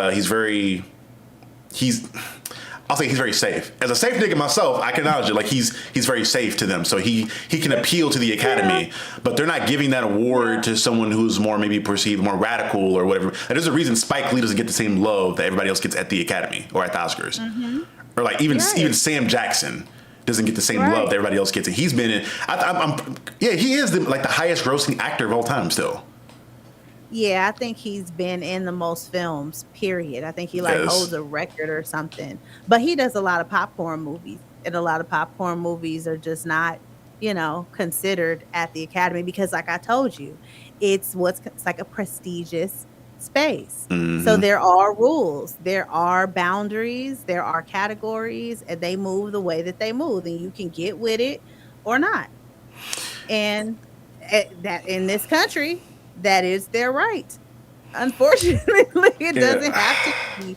It does. I would love for it to be, especially considering it's like the most high regarded space. It's not very flexible, and that's unfortunate in this type of a country, but it is what it is. And that's why I don't tune in, because I'm like, I don't like the way y'all move. It's odd. That's why I'm real big on the transparency of it all. If you let me know who was voting, if you let me know what the process is, like, okay, how many times are you watching this film? How closely, how long, like, let's say you're voting on Oscars in December and Sinners came out at the beginning of the year. Are you going back to watch Sinners again to have a fresh perspective on the film before you vote on it? Or are you just taking your watch from the beginning of the year? Like, I'd like to know what the process is so I can feel as though I know how you're going about viewing this thing. Because, again, Marty Supreme coming out at the end of the year should have been a big advantage for a lot of people because, again, it's fresh in your mind. Its impact is really fresh versus Sinners at the beginning of the year. Like, yes, the impact was there, but I don't know. It was a whole different conversation. It died down by the time. It's almost a full year since the movie came out by the time the Oscars aired. No, I hear what you're saying. And I don't know what their process is. I do know that in March of 2025, I want to say, they announced that it will now be mandatory for all voters to watch nominated films. I know that. And my thing is the Academy's been around for how many years? And now it's mandatory? Get out. Go away. Yeah. I can't rock with you, but I know they do screenings. Another thing I know that has changed is they don't have to watch the films in like a theater setting. They can watch them at home. So you No. could have people watching and doing their voting based on watching it on a laptop. And that came because of the shutdowns and stuff. Nobody's Right. gathering and things of that nature. So there's that, but that's still going on where you can screen at home or in some kind of a cinema. And shout out to Nolan and did Ben Stiller do it too? I don't remember, but there were a few people in Hollywood. I think Tom Cruise did one, but Nolan did a few screenings for Academy voters because he's like, no, y'all don't need to be watching this at home. Bring your draws to the Hmm. out. I set this up. Come watch it. We're gonna talk about it to make sure you understand it and then I'll send you on your way. But he was doing screenings for Academy voters because he knows that it doesn't hit the same on your computer screen or even on your TV screen at home. No matter how much people want to say it's the same thing, it's not. It's not. It's not the same. Even more so than that. Just I feel like these are people who more than likely they got money. And they probably have money for a very long time, so you're not as connected and to the people in the culture of like how people genuinely feel about this film. Because when you look at when you're in the theater, and again, I'm guilty of enjoying an empty theater when I'm watching or having minimal people in there because sometimes I had an irritating experience watching Evil Dead Burn because there was a nigga behind me. And from opening, like we went through all the trailers, every single trailer, he hates every trailer that's shown. He got a negative comment loud about every trailer that's shown. I'm like, bruh, shut the hell up. Like, you don't like nothing, do you? Like, damn. Right. But even throughout the movie, he just got these little snippy comments, and it was like annoying the hell out of me while I was watching it. But that taken aside, like when I go back to watch something like an Endgame, right, and seeing the audience reaction to things that are taking place during the film, or even watching Obsession. When I watched Obsession, it was an amazing theater experience. Hearing people like react to certain moments and how things were. If you're not in a theater around the people, because even in those private screenings are probably not very large to begin with either. So you're just alone with your thoughts. I think you need to see how movies affect people more than anything else, which is another reason why I think Sinners probably should have cleaned house because that movie was a cultural phenomenon. But c'est la vie. That leads me into our last topic. I don't want to hold you too long. I know we already been on for an hour now. Good. I'm chilling. The idea of the theaters and who is in the theaters. Earlier this year, me and my buddy for our streams we do on Tuesdays, we found a study that was done by I think the American Film Society. I can't remember what the name of the organization was. But they were doing a lot of research into moviegoers and who was going to the movies. Because people, you've heard it a million times throughout the pandemic and slightly after that. Cinema is dead. The theaters are dying. Nobody's going to the movies anymore. Blah, blah, blah, blah, blah. And they were looking at the uptick in people going to the movies and like how much people were going, how often people were going. But even more so, they looked at who was going, right? And they were looking at how Gen Z was like the predominant amount of people that were going post 2020 up until now. Hell, I think even recently, within the last couple months, you saw AMC in March, I believe, or maybe May. Like they saw their highest uptick or highest amount of people going to see the movies since 2019. And like, when you're looking at how you're seeing a lot of theaters now trying to change their infrastructure in a way that would add these amenities that would entice Gen Z to be there and entice them to stay. You're seeing, like in my Regal, like down the street from me, you're seeing tables and chairs put in, like make like almost like a sort of a food court where you want kids to stay around even after watching the movie to spend money on the food there, things of that nature, because they understand that Gen Z is the predominant like movie going audience. Now, there's a lot of things that take that into account in regards to. I was talking to my homeboy about it. Millennials, for the most part, you aren't just going to see a movie by yourself. Like I know what y'all are very rarely going to see. It's maybe it's you and Brandon. But more than likely, I'm assuming that if y'all go to see like a big movie together, you're going with you, Brandon, and your daughter. Which Yeah, we only can go see family movies or whatever's appropriate for her together. We haven't been to the movies together by ourselves in years. and I in doing usually go by so, myself. we looking at the price of tickets, right? I think when I got my Spider-Man ticket for Friday, my ticket was free, obviously, but my homeboy's ticket was like $25. Two people, $50 off top. Adding a child is probably like 40, like 60 something. not accounting for popcorn, not accounting for chocolate, whatever it may be, and not accounting for the time you have to like find to take off or in your schedule if you're older. So again, there's not so in presenting this information, obviously we understand that Gen Z is going obviously a lot more because they enjoy the movies that are coming out, but also more the fact they just have a lot more free time. Hell, it's even crazy. I don't even think we have the disposable income that y'all have for the most part. I think millennials are still like, y'all have the biggest control in regards to money spending power just because y'all have the most disposable income because you're older, you stack up more money, whatever it may be. But I've always found that to be an interesting thing in regards to how, for the most part, we were talking about who's saving theaters, it's been Gen Z, and I think it's still Gen Z for this moment in time. And so maybe we get a little bit older and we have the same responsibilities that y'all have. But I've found that very interesting in looking at that. I've looked at how the movies that are coming out are going to, they've been I feel like Gen Z oriented, and I think that's part of why like horror has been such a bigger thing as of late, in the fact that I feel like horror has always been a younger person, or at least a younger person film genre in regards to who's directed at, and you tend to, like, again, there's something like Obsession, right? The story of Obsession, yes, it's a story that you probably, if you can relate to, because you probably are seeing people go through it when you were growing up, whatever it may be. But I think in the setting, the time period, and how they go about telling that message, it's very much so Gen Z oriented in regards to that stuff. And in regards to the packaging of the film, I just find that very interesting. And my boy John Stewart in the chat, he gonna call me. He thinks I'm ageist because I be coming at my old niggas. But again. Yeah, I love my older folks. They be on the channel. They be on here at this point. I'm about like my mama. My mama, all her friends right now in their 60s and 70s, and I feel like all my friends right now are like, I have a handful that are my age, but most of them are like in their 30s and up at this point. That's because we the coolest. No, I understand. That is the Gen Z and millennials are the top two generations at the theaters right now, but Gen Z for sure is leading the charge. And I think there's a few reasons for that. One, I do think age is a factor because that generation is between like 14 or 15 and 29. You know, these are people under 30. They have more time, you know, and I would argue more money to go towards these things because they may have a little money, but they don't, you know, they don't have a lot of responsibilities. So they have a lot of throwaway money. We may make more money, but, you know, they have a lot of throwaway money. So I do think that age is one of the things. I also think that their perspective is different. I think because of the advancements in technology and the 70 millimeter IMAX experiences and Screen X and 40X, we didn't have a lot of that stuff, you know, when I was coming up. And I think the perspective is that going to the movies, going to the cinema is an experience. It's an event. You know, it's one that is worthy for the right films.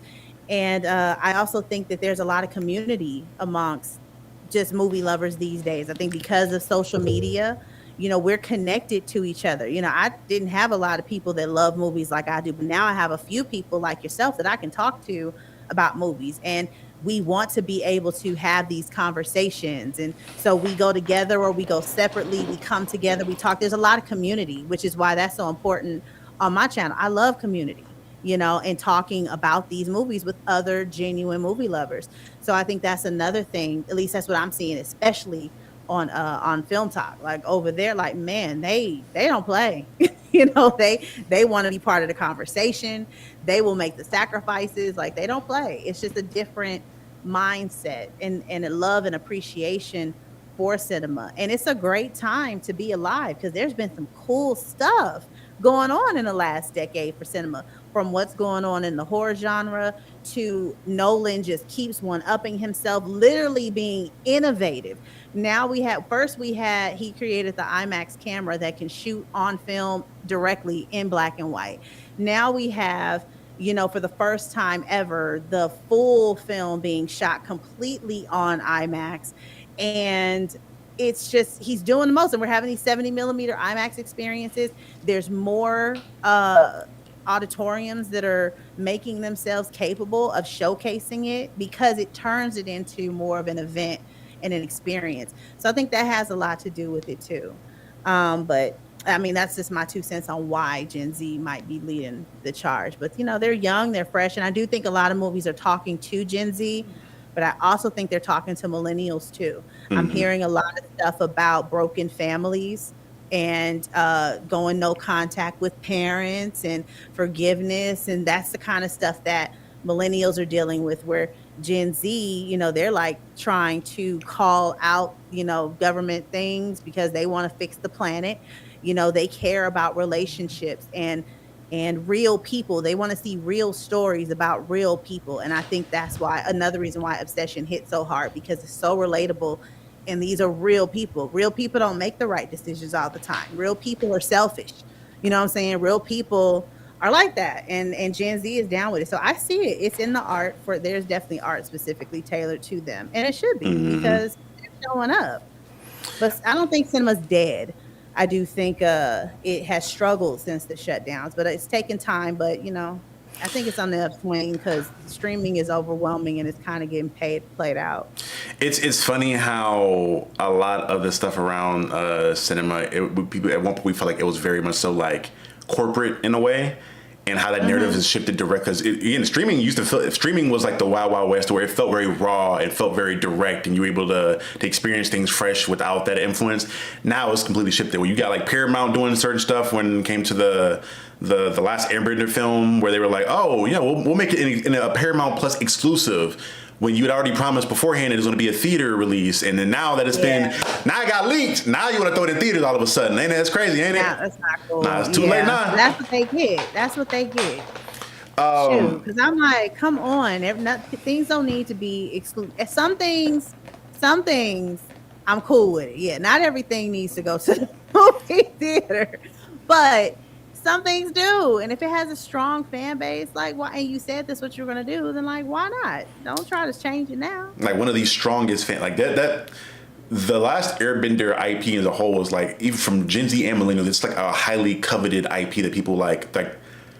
It's influenced their lives and how they live their life. It's one of those where it may not be the biggest monetarily speaking, but like if you ask anyone who's watched that show, like how they feel about it, like the character studies that are done on it, like you could use that show in a lot of courses and classes to teach regular stuff around psychology, sociology, hell, even just like film. Like it's in depth to that degree. So the fact that it's that important to people and you made it an exclusive thing, which is again the Ellis brothers and Trump in back pockets of Paramount. That's why anything Paramount, I'm doing my best Jack Sparrow when it comes to that shit. You're not getting my money.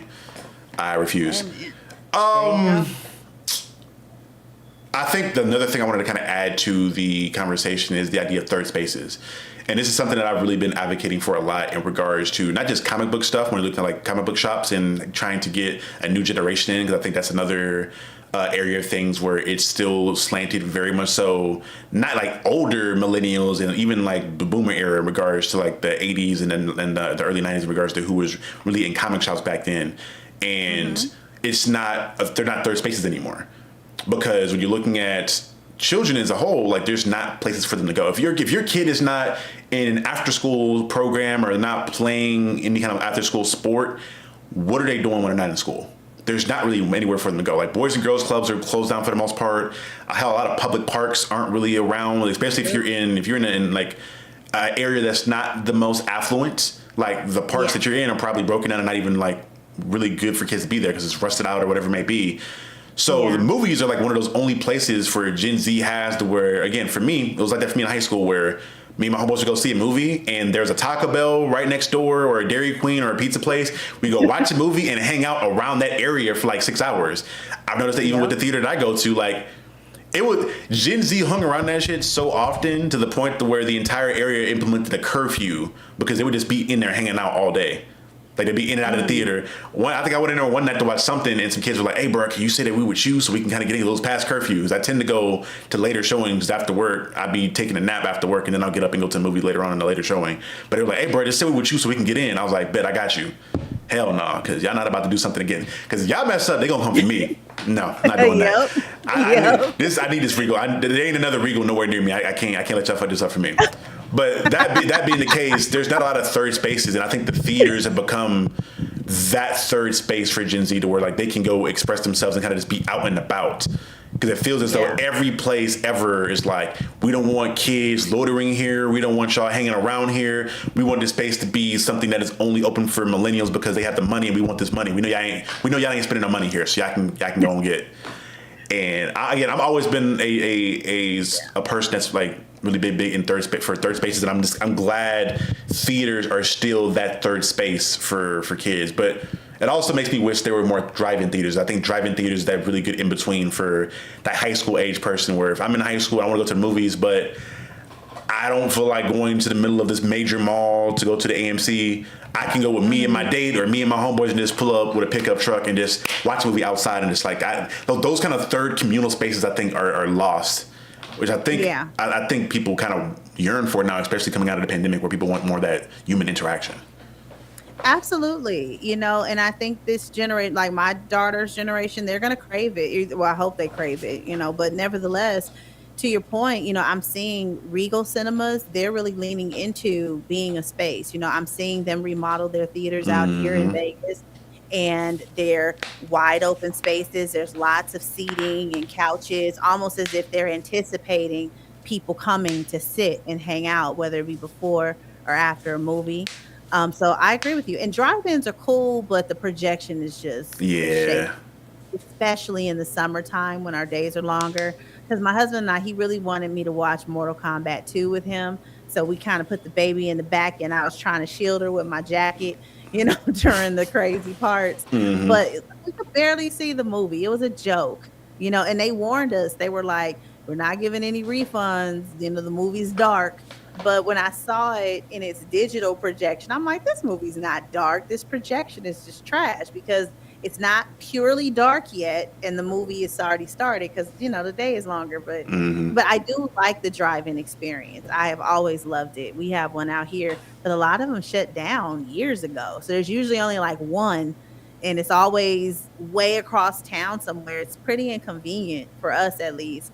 But that's usually what I hear. When it comes to drive-ins, they're way off somewhere, and it's dark. It's like the screen is dark. It's hard to see, but it's fun though. It is fun. I love the space for the kids because they're cool. They're not cutting up. At least the young people that I see, they don't cut up. They're sitting and chilling and talking, and it's dope. It's really great to see. My bad, John Story. You said stop cracking my knuckles. It's loud as hell. My bad, gang.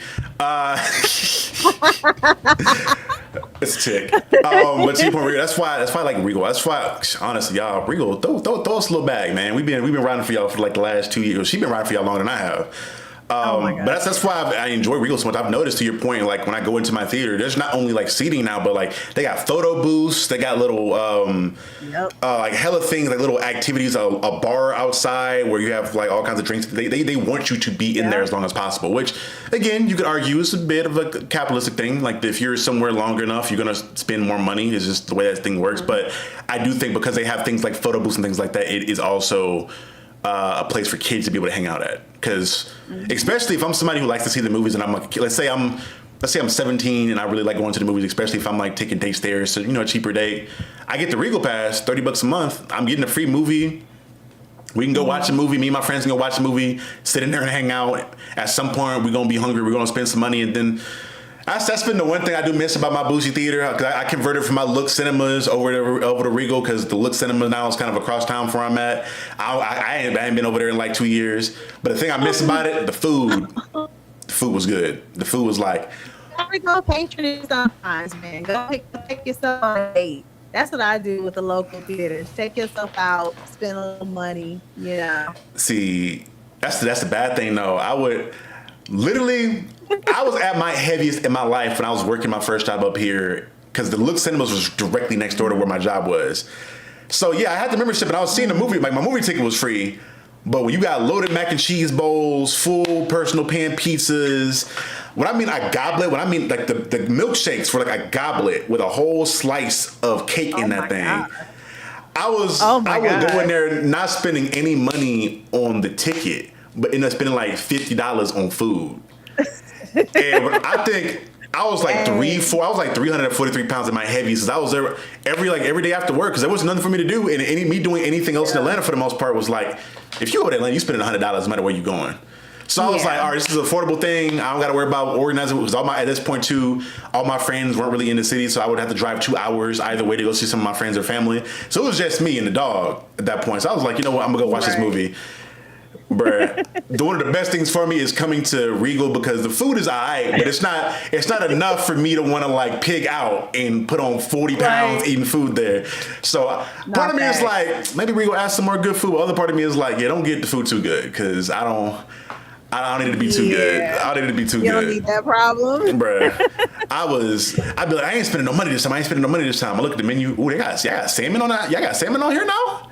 You got like they added in like restaurant quality food to that. Yeah. And what didn't help me, what killed me even more is because I worked at a college, my students that I would oversee, they would work at the theater. So because they were cool with me, they would give me like little free passes or whatever to get like free food or free tickets and things like that. So I was getting even more food and even more stuff when I would go. Yeah. It was bad for your boy. It was bad for your boy. It was bad. I love it. Again, shout out to Look Cinema. Loved it to death. Because I think you could spend like $200 for that free pass, and I was getting a free movie a day.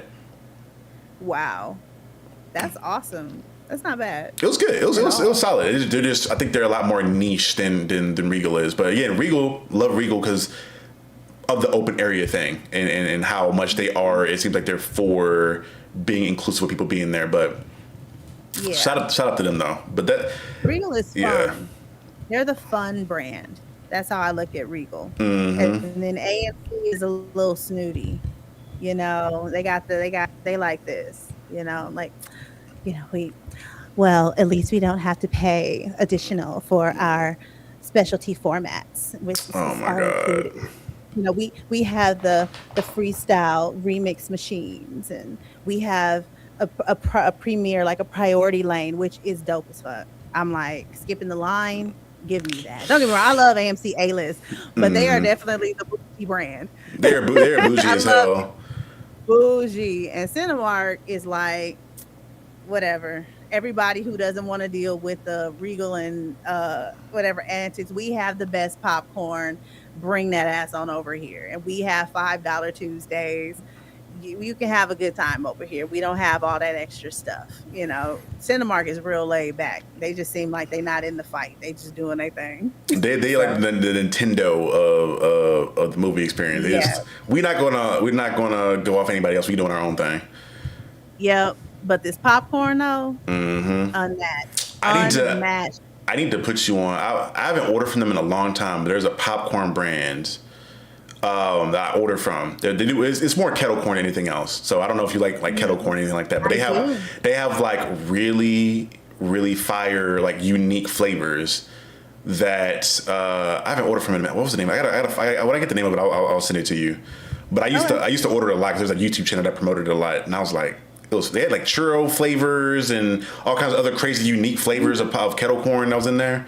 Hell, funny. I think me and Kaori did a Popcorn Chronicles video when she came to visit me. We recorded us watching Harry Potter, and I like edited the whole thing. And I think we were both like killing a bag when we were watching it. But anyway, whole different side tangent there. But yeah, Regal doing their thing, man. Oh yeah. Movies are in a good spot, I think, right now. I'm excited to see what's coming out in the next few months here because I think the big things on the horizon, obviously, are the Spider-Man that's going to drop this week. Dune is right around the corner, so Timothy about to get another chance to try to get an Oscar. That's cute. Hopefully this time around. No Oscar. Hey, y'all know. I don't know, because it's Dune is very much so like a nerdy franchise, but I feel like once your movie makes a certain amount of money, the Academy can't ignore you. That's why I feel like Spider-Man is about to get something. They can ignore you as long as they want to.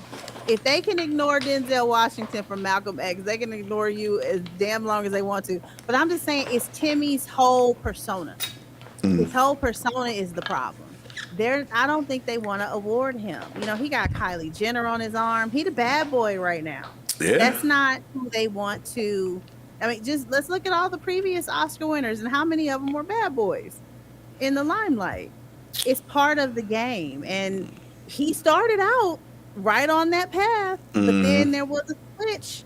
And he became started smelling himself a little too much.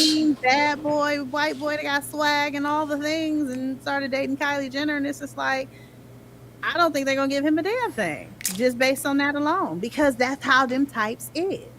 I feel like it started after Wonka, Once he got to the point to where every movie he was doing was like making $500 million, like it was making damn near $500 million, he was like, shit, you can't tell me nothing. I'm a leading man right now. I got this. It's me for real. Yeah. We gonna. I don't know. We gonna see. Come out. I feel like they was like, oh. I feel like they definitely gonna try to. I think Tom Holland's for sure gonna get something. Again, Spider-Man is what? Spider. I think he's getting something for Spider-Man. If not for Spider-Man, what they'll probably do is they say, all right, we're not going to give it to you for Spider-Man, but we're going to give you a supporting role for the Odyssey because you're in that too. Because he definitely feels like, to your point, he fits that cookie cutter mode of like the cool, humble guy who is very much so like publicly, he's very sweet, generous. Plus, he's with Zendaya, the other darling in the industry right now. They married or whatever. I feel like they're going to push those two really heavily going forward because they're also very active in like producing stuff as far as it goes as well. Because honestly, Warren, I'm not too mad at it because they've been putting out some stuff. Did you watch the drama last year or this year? Yes, I did. Yeah, I did. Zendaya and Tom been killing it. The performances were great. The performances were the best part of that movie, especially that scene when they were trying to take those wedding photos. They were trying to. I was like, with the gun. This right here, this is so real and is brilliant. They were phenomenal. Those two do an amazing job at picking films. Their agents, or even them, they do an amazing job at looking at those scripts and being like, yeah, I'm a fit for this movie. And not just being a fit for it, but like also like producing it and being a part of it. Like they do an amazing job at that. And I'm like, y'all are a power couple right now. I love them so much. Oh, absolutely. I love seeing them on my little Entertainment Tonight posts that be popping up in my threads. I'm like, okay. Oh, did you just see the recent one with the kids singing on the red carpet? That was so cute. You gotta check that out. It was it might be off my story, but I'll send it to you. It was so cute. There were these children singing what's that song? Ricochet, You Take Your Aim, Fire Away. Fire Away. Bulletproof. Titanium, I think it's the name Titanium. I was getting there. I was like, what's Titanium? Yeah. They sang it on the red carpet. It was really cute. But yeah, I love them as a couple, at least what they're presenting as a couple. I think it's beautiful. I love, I just love how they moving. And Tom Holland, he announced that he had a production company a few years back that I want to say is under the Sony umbrella. So yeah, he's in the producer chair. He had struck the deal with Sony a few years ago for his production company. But like I was saying earlier, that's the game. You're in front of the camera.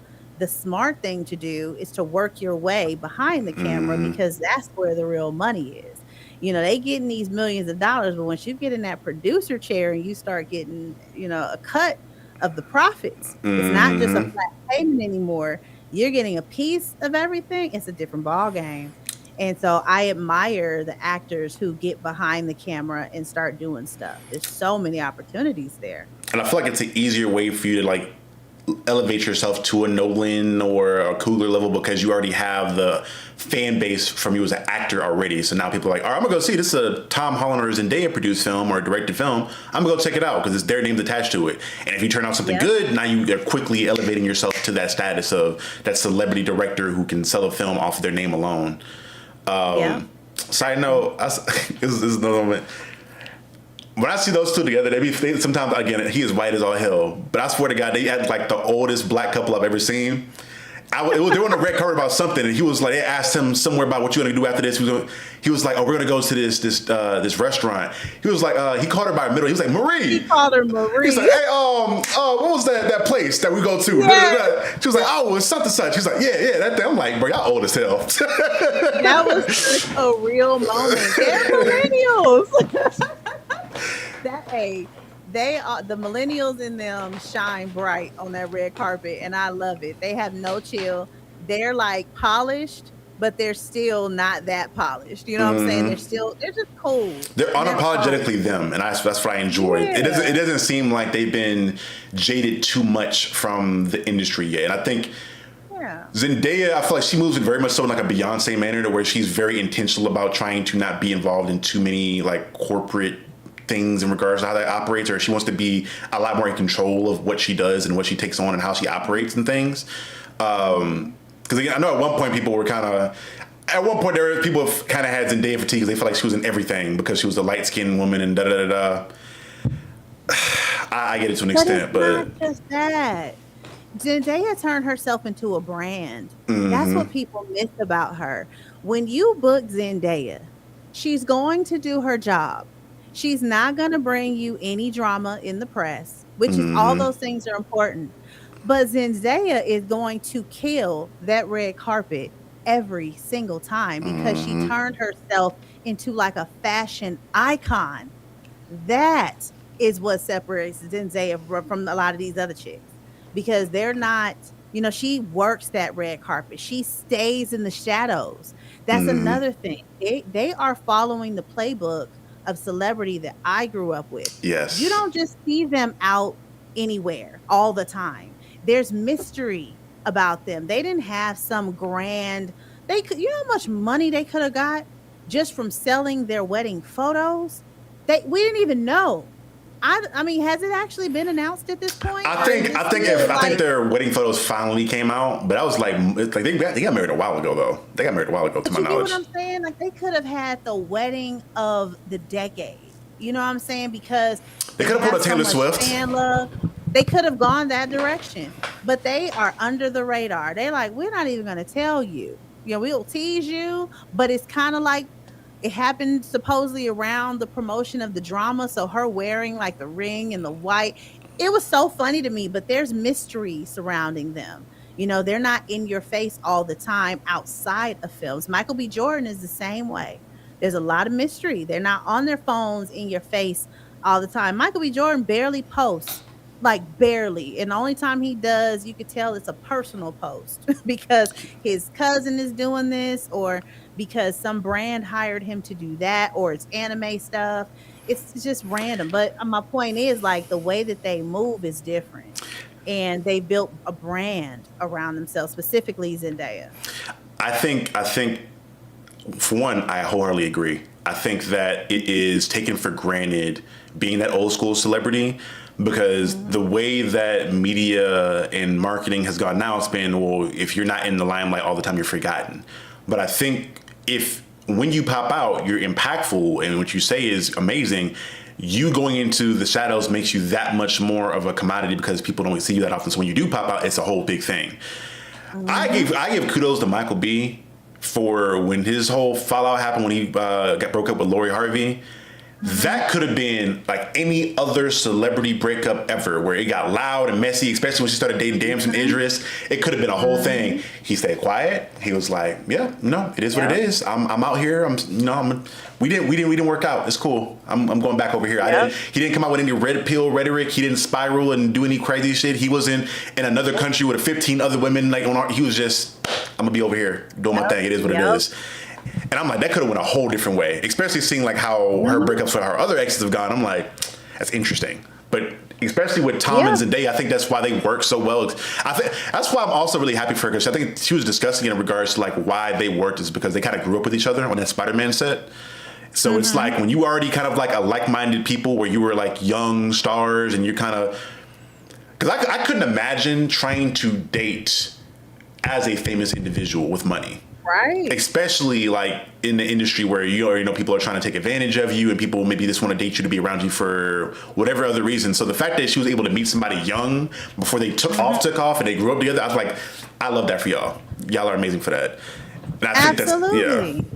It's got to be impossible to date when you're famous because I'm nobody's famous. But just because my husband and I own a video production company, we have to be mindful of who we let into our world because people are always hitting us up to come film something. hmm That's a thing, and it's from family, from friends, from acquaintances.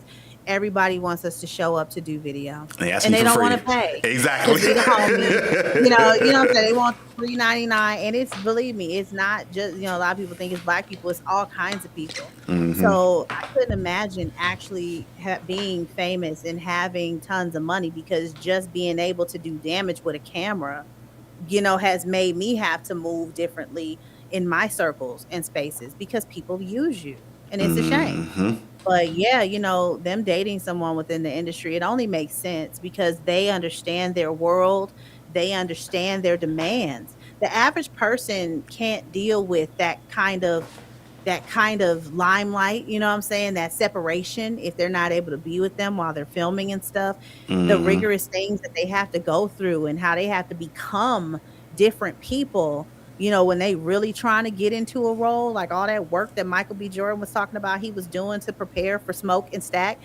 Imagine being married to that.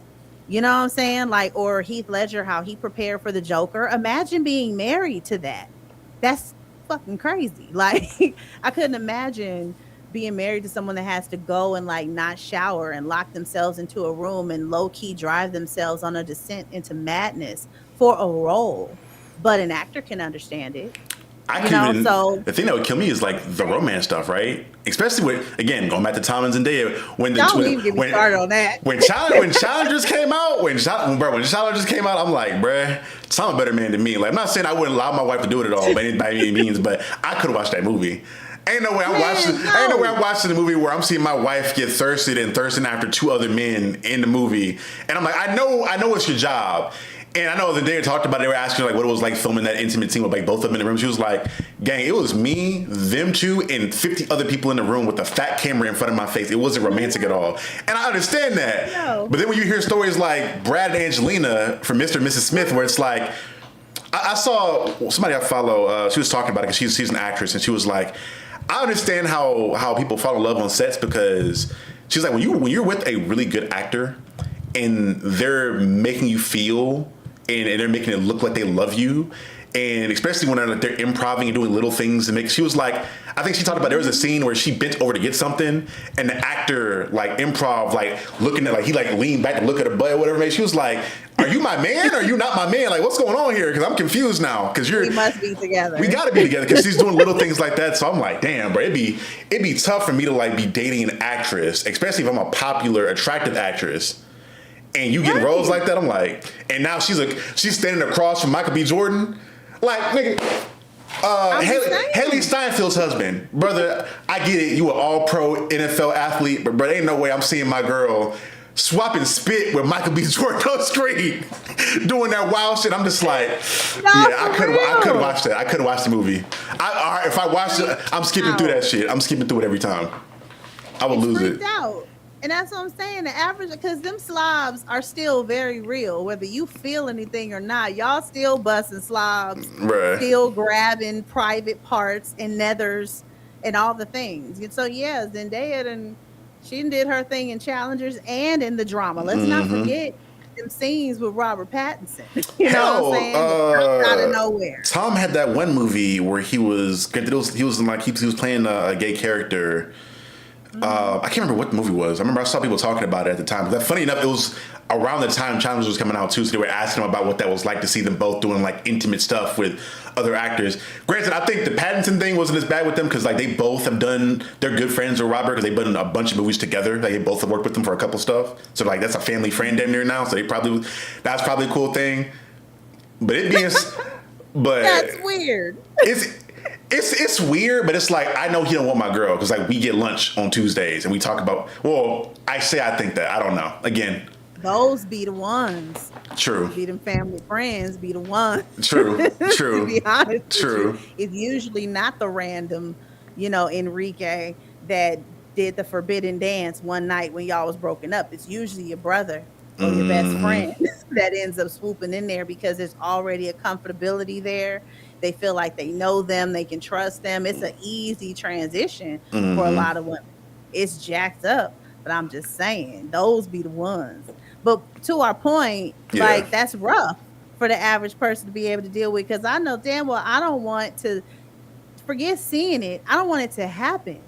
You don't touch my husband. Don't look at him too long. Like, let alone kiss him. I don't give a damn how much money y'all getting paid. Keep your lips to yourself. You know what I'm saying? I can't deal with that. I'm not that type of a woman. My boy John Stewart. There are other people that can. I ain't me. My boy mentioned in the chat, he said, Haley and Wilmy popped up pregnant out the centers, just saying. I was like, hey, I don't blame him. Funny. If that was my girl. Hey, you know what? I'm playing. Let's go ahead and get married, get this baby out the way. Come on. Let's go ahead. They were both pregnant immediately after the movies came out. Immediately after. People were talking about Annie was pregnant by Smoke and Haley was pregnant by Snack. And I mean, hey, I thought it was funny as hell when I saw it. I was like, that's interesting. The timing and everything was crazy. But yeah, they did. They got spiritually impregnated by Smoke and Stack. Jesus. But that's it. We're going on 2 hours. I don't want to hold you too long. Do you want to again tell the people where they can find you at, everything you do and whatnot? Oh, movies with Brandy everywhere. YouTube is my primary platform, but I'm also on TikTok and Instagram. I have a website, movieswithbrandy.com. Letterbox is movies and Brandy if you into Letterbox. Oh, I had you on Letterbox. I didn't even know you had a Letterbox. Oh, yeah, you have one? Funny enough, a girl I was talking to at one point had me make an account, and I've used it off and on. I ain't been consistent with it, but literally she was like my only friend on there. So I gotta add you on there. Yeah, it'll be cool, and I'll add you back. And yeah, I just try to help movie lovers find things to watch and enhance their cinema experience. And I just love talking movies, just the movies themselves and the culture around it. So that's what I'm about. It was great talking with you, Charlie. Thanks for letting me hang out in the dojo for a bit today. I felt bad. I'm like, you talked about it. I had you back. I had you on since we reviewed Sinners, like literally earlier in the year. So it's been almost 6 months and some change. Yeah, it's been a minute. It's all good though. It will be. I won't wait as long for the next one. I'm gonna try to look on the horizon. Like I feel like there's gonna be another movie that's gonna come out. We need to review together. I'm waiting to see. I'm gonna figure out. I'm gonna see what it's gonna be. I'm gonna see what it's gonna be. We gonna work it out. We gonna work it out. The next one we'll hop on your channel for the next one. Yeah, we could do that for sure. Bet, but y'all go follow my homegirl. And again, if you go to the title of the video, I have it like added there, or if you go to the description, you can just click her name and it should take you directly to her channel.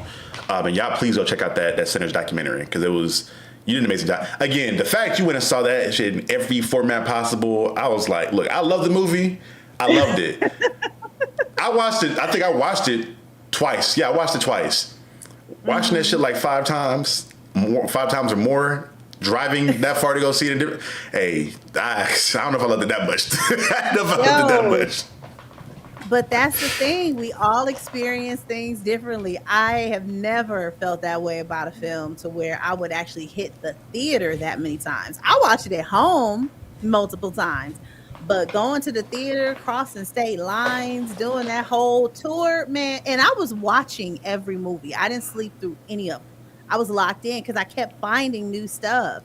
Mm-hmm. There are so many gems in Sinners. It's not even funny. I learn something new every time I watch it. But yeah, I was a little weirded out by my own behavior. But I was like, look, I'm having a fucking life experience right now, and I'm gonna do my thing. People can judge if they want to. I call it what you want. I'm having a good time. This is what I want to do right now, and I had a blast. And I hope that another film will hit me hard enough to take me on that journey again, because it was fun. And I got to experience all those different formats a lot for the first time. I got to go to historical theaters. Like, man, I had a blast, dog. Mm-hmm. So yeah, it was totally worth it. It was totally worth it. We got a request in the chat, though. I don't know how interested you are in it, but they say Clayface, since y'all like horror. The Clayface film. Ooh, I just saw that trailer today when I went to go see Pinocchio on Strong. Bro went like, ding. Yes. And that shit went to mush. I said, I'm there, October 23rd. Say less. I didn't know how much you knew about Clayface as a whole, but I was excited about it for a while, just because, again, this is a character that doesn't really get a lot of attention outside of, like, him being a Batman villain. So him getting his own movie was already interesting, but the fact that Mike Flanagan was writing it was what really wanted me to go check it out, because Mike don't be doing no wrong in my eyes. I love Mike Flanagan. Yeah. He's one of the goats in the horror space. Yeah. From The Haunting of Hill House, Fall of the House of Usher, Oculus. He's done a bunch of stuff that I enjoyed, and then he's also doing a new Carrie movie. That Carrie movie is coming out soon. He directed that one. There's another Carrie movie coming out. The trailer for it's out already. The Carrie remake. All right. But again, I'm a little worn out. I know. From these old movies and reboots, because we got a Gremlins 3 coming, we got a motherfucking Grinch 2 coming, we got Practical Magic 2 coming, and I'm like, y'all are like 40 years too late. But, do your thing. They're trying to Hocus 4, I think, is coming. They're trying to update it for a new generation, because they know that it's they're trying to get it back out there. But I also think this is just Stephen King been getting to the bag lately because his movies, like between The Running Man and The Long Walk last year, Woo. this I'm like then I think there was a Pet Sematary remake not so long ago as well. I know, hey, I mean, Stephen King, he loving them checks. Hell, Welcome to Derry, like all his books either getting sequels or finally getting adapted. It's crazy. But yeah, I will be watching. So if you want to come back, we can come back and we can review Clayface. Whatever you want, dog. We can do that. We'll do that because I'm gonna be there. I'm gonna be there opening night for Clayface because I'm excited to see what that looks like. I'm excited for the body horror of it all. I'm scared because that trailer made me uncomfortable. Just that slow push in to his face all bandaged up and the flashes, and I was like, "Whew, I need to prepare myself." I mean, you made it through The Substance. I did. I can make it through. I'm just saying. I was like, good grief, because it's next level. But yeah, The Substance was really something. This is a little different. Like Pinocchio Unstrung was a lot. That body horror was crazy. I need to watch it. Clawing off his skin and stuff. Ooh, and up close. Kay already mentioned. I need to go watch this. She was laughing at Pinocchio's running full speed and how funny that was to her. It was funny, and it knew it was funny. You know what I'm saying? It was like it wasn't taking itself too seriously, you know. But the tone was kind of clashing because it was very dark, very gory type of body horror. But the things that Pinocchio will be saying and the music that will be playing was silly, and you had that clash, which was very interesting. You could either love it or hate it. Is that the Leprechaun? The Leprechaun movies? Kind of like the Leprechaun. It's like it's making fun of itself, and it's very aware of its ridiculousness. You know what I'm saying? Like there's points where you be like, "This, come on now, this is just ridiculous," but they know they're being ridiculous, so you accept it. You know what I'm saying? Or you'll just be like, "This is stupid. I don't like it." But it just depends. I thought it was fun though. It was entertaining. I'm gonna check it out. I'm behind on all that, the Pooh, because I know there's like a whole universe, like the Pooh-verse and universe they got going on now, and all those public. I gotta Twisted Childhood universe. Yeah. Yeah, I gotta. Kaori's been tapped in on them. I gotta catch up. I'm behind. This was my first one, and the people who have been tapped in, for what I'm looking at, they say this is the best one. And they're learning from their mistakes, and they've done a better job with this one. It's the best out of the whole series. That's what I've heard. And they said if you've hated the previous ones, then you might like this one. Give it a shot. That's what the other folks are saying. That's not me.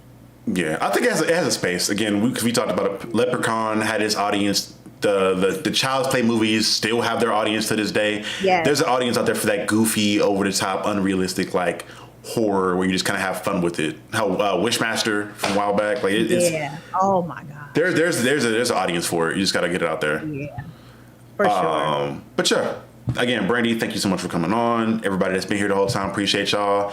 So y'all got three uploads from me. Y'all may just get the one video. I think I recorded a video covering the Black Panther stuff that y'all probably get today or tomorrow.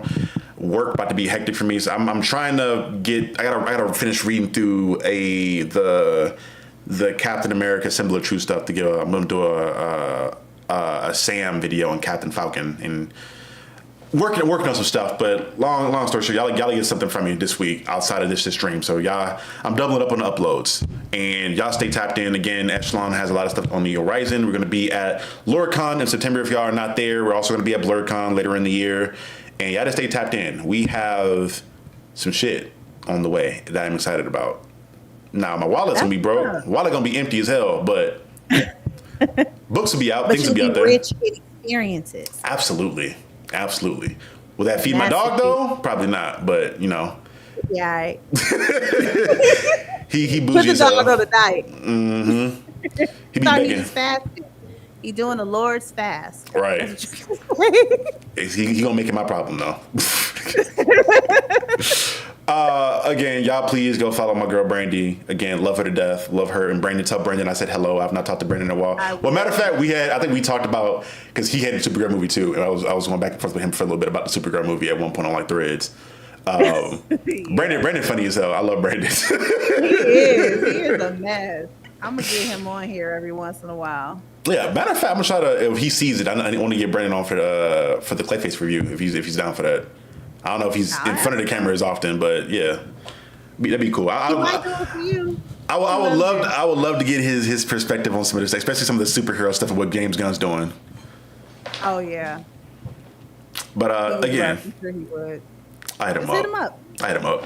Again, thank y'all so much for tuning in. This has been another episode. Well, not any of the other two designated streams, but it's the Dojo, y'all.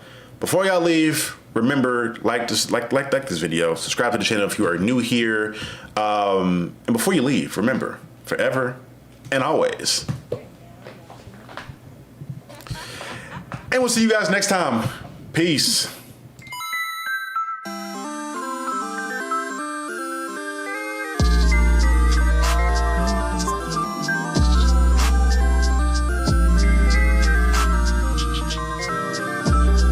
Come and play with me. We control it like how you play with me. We gon' hold it down. Come and play with me.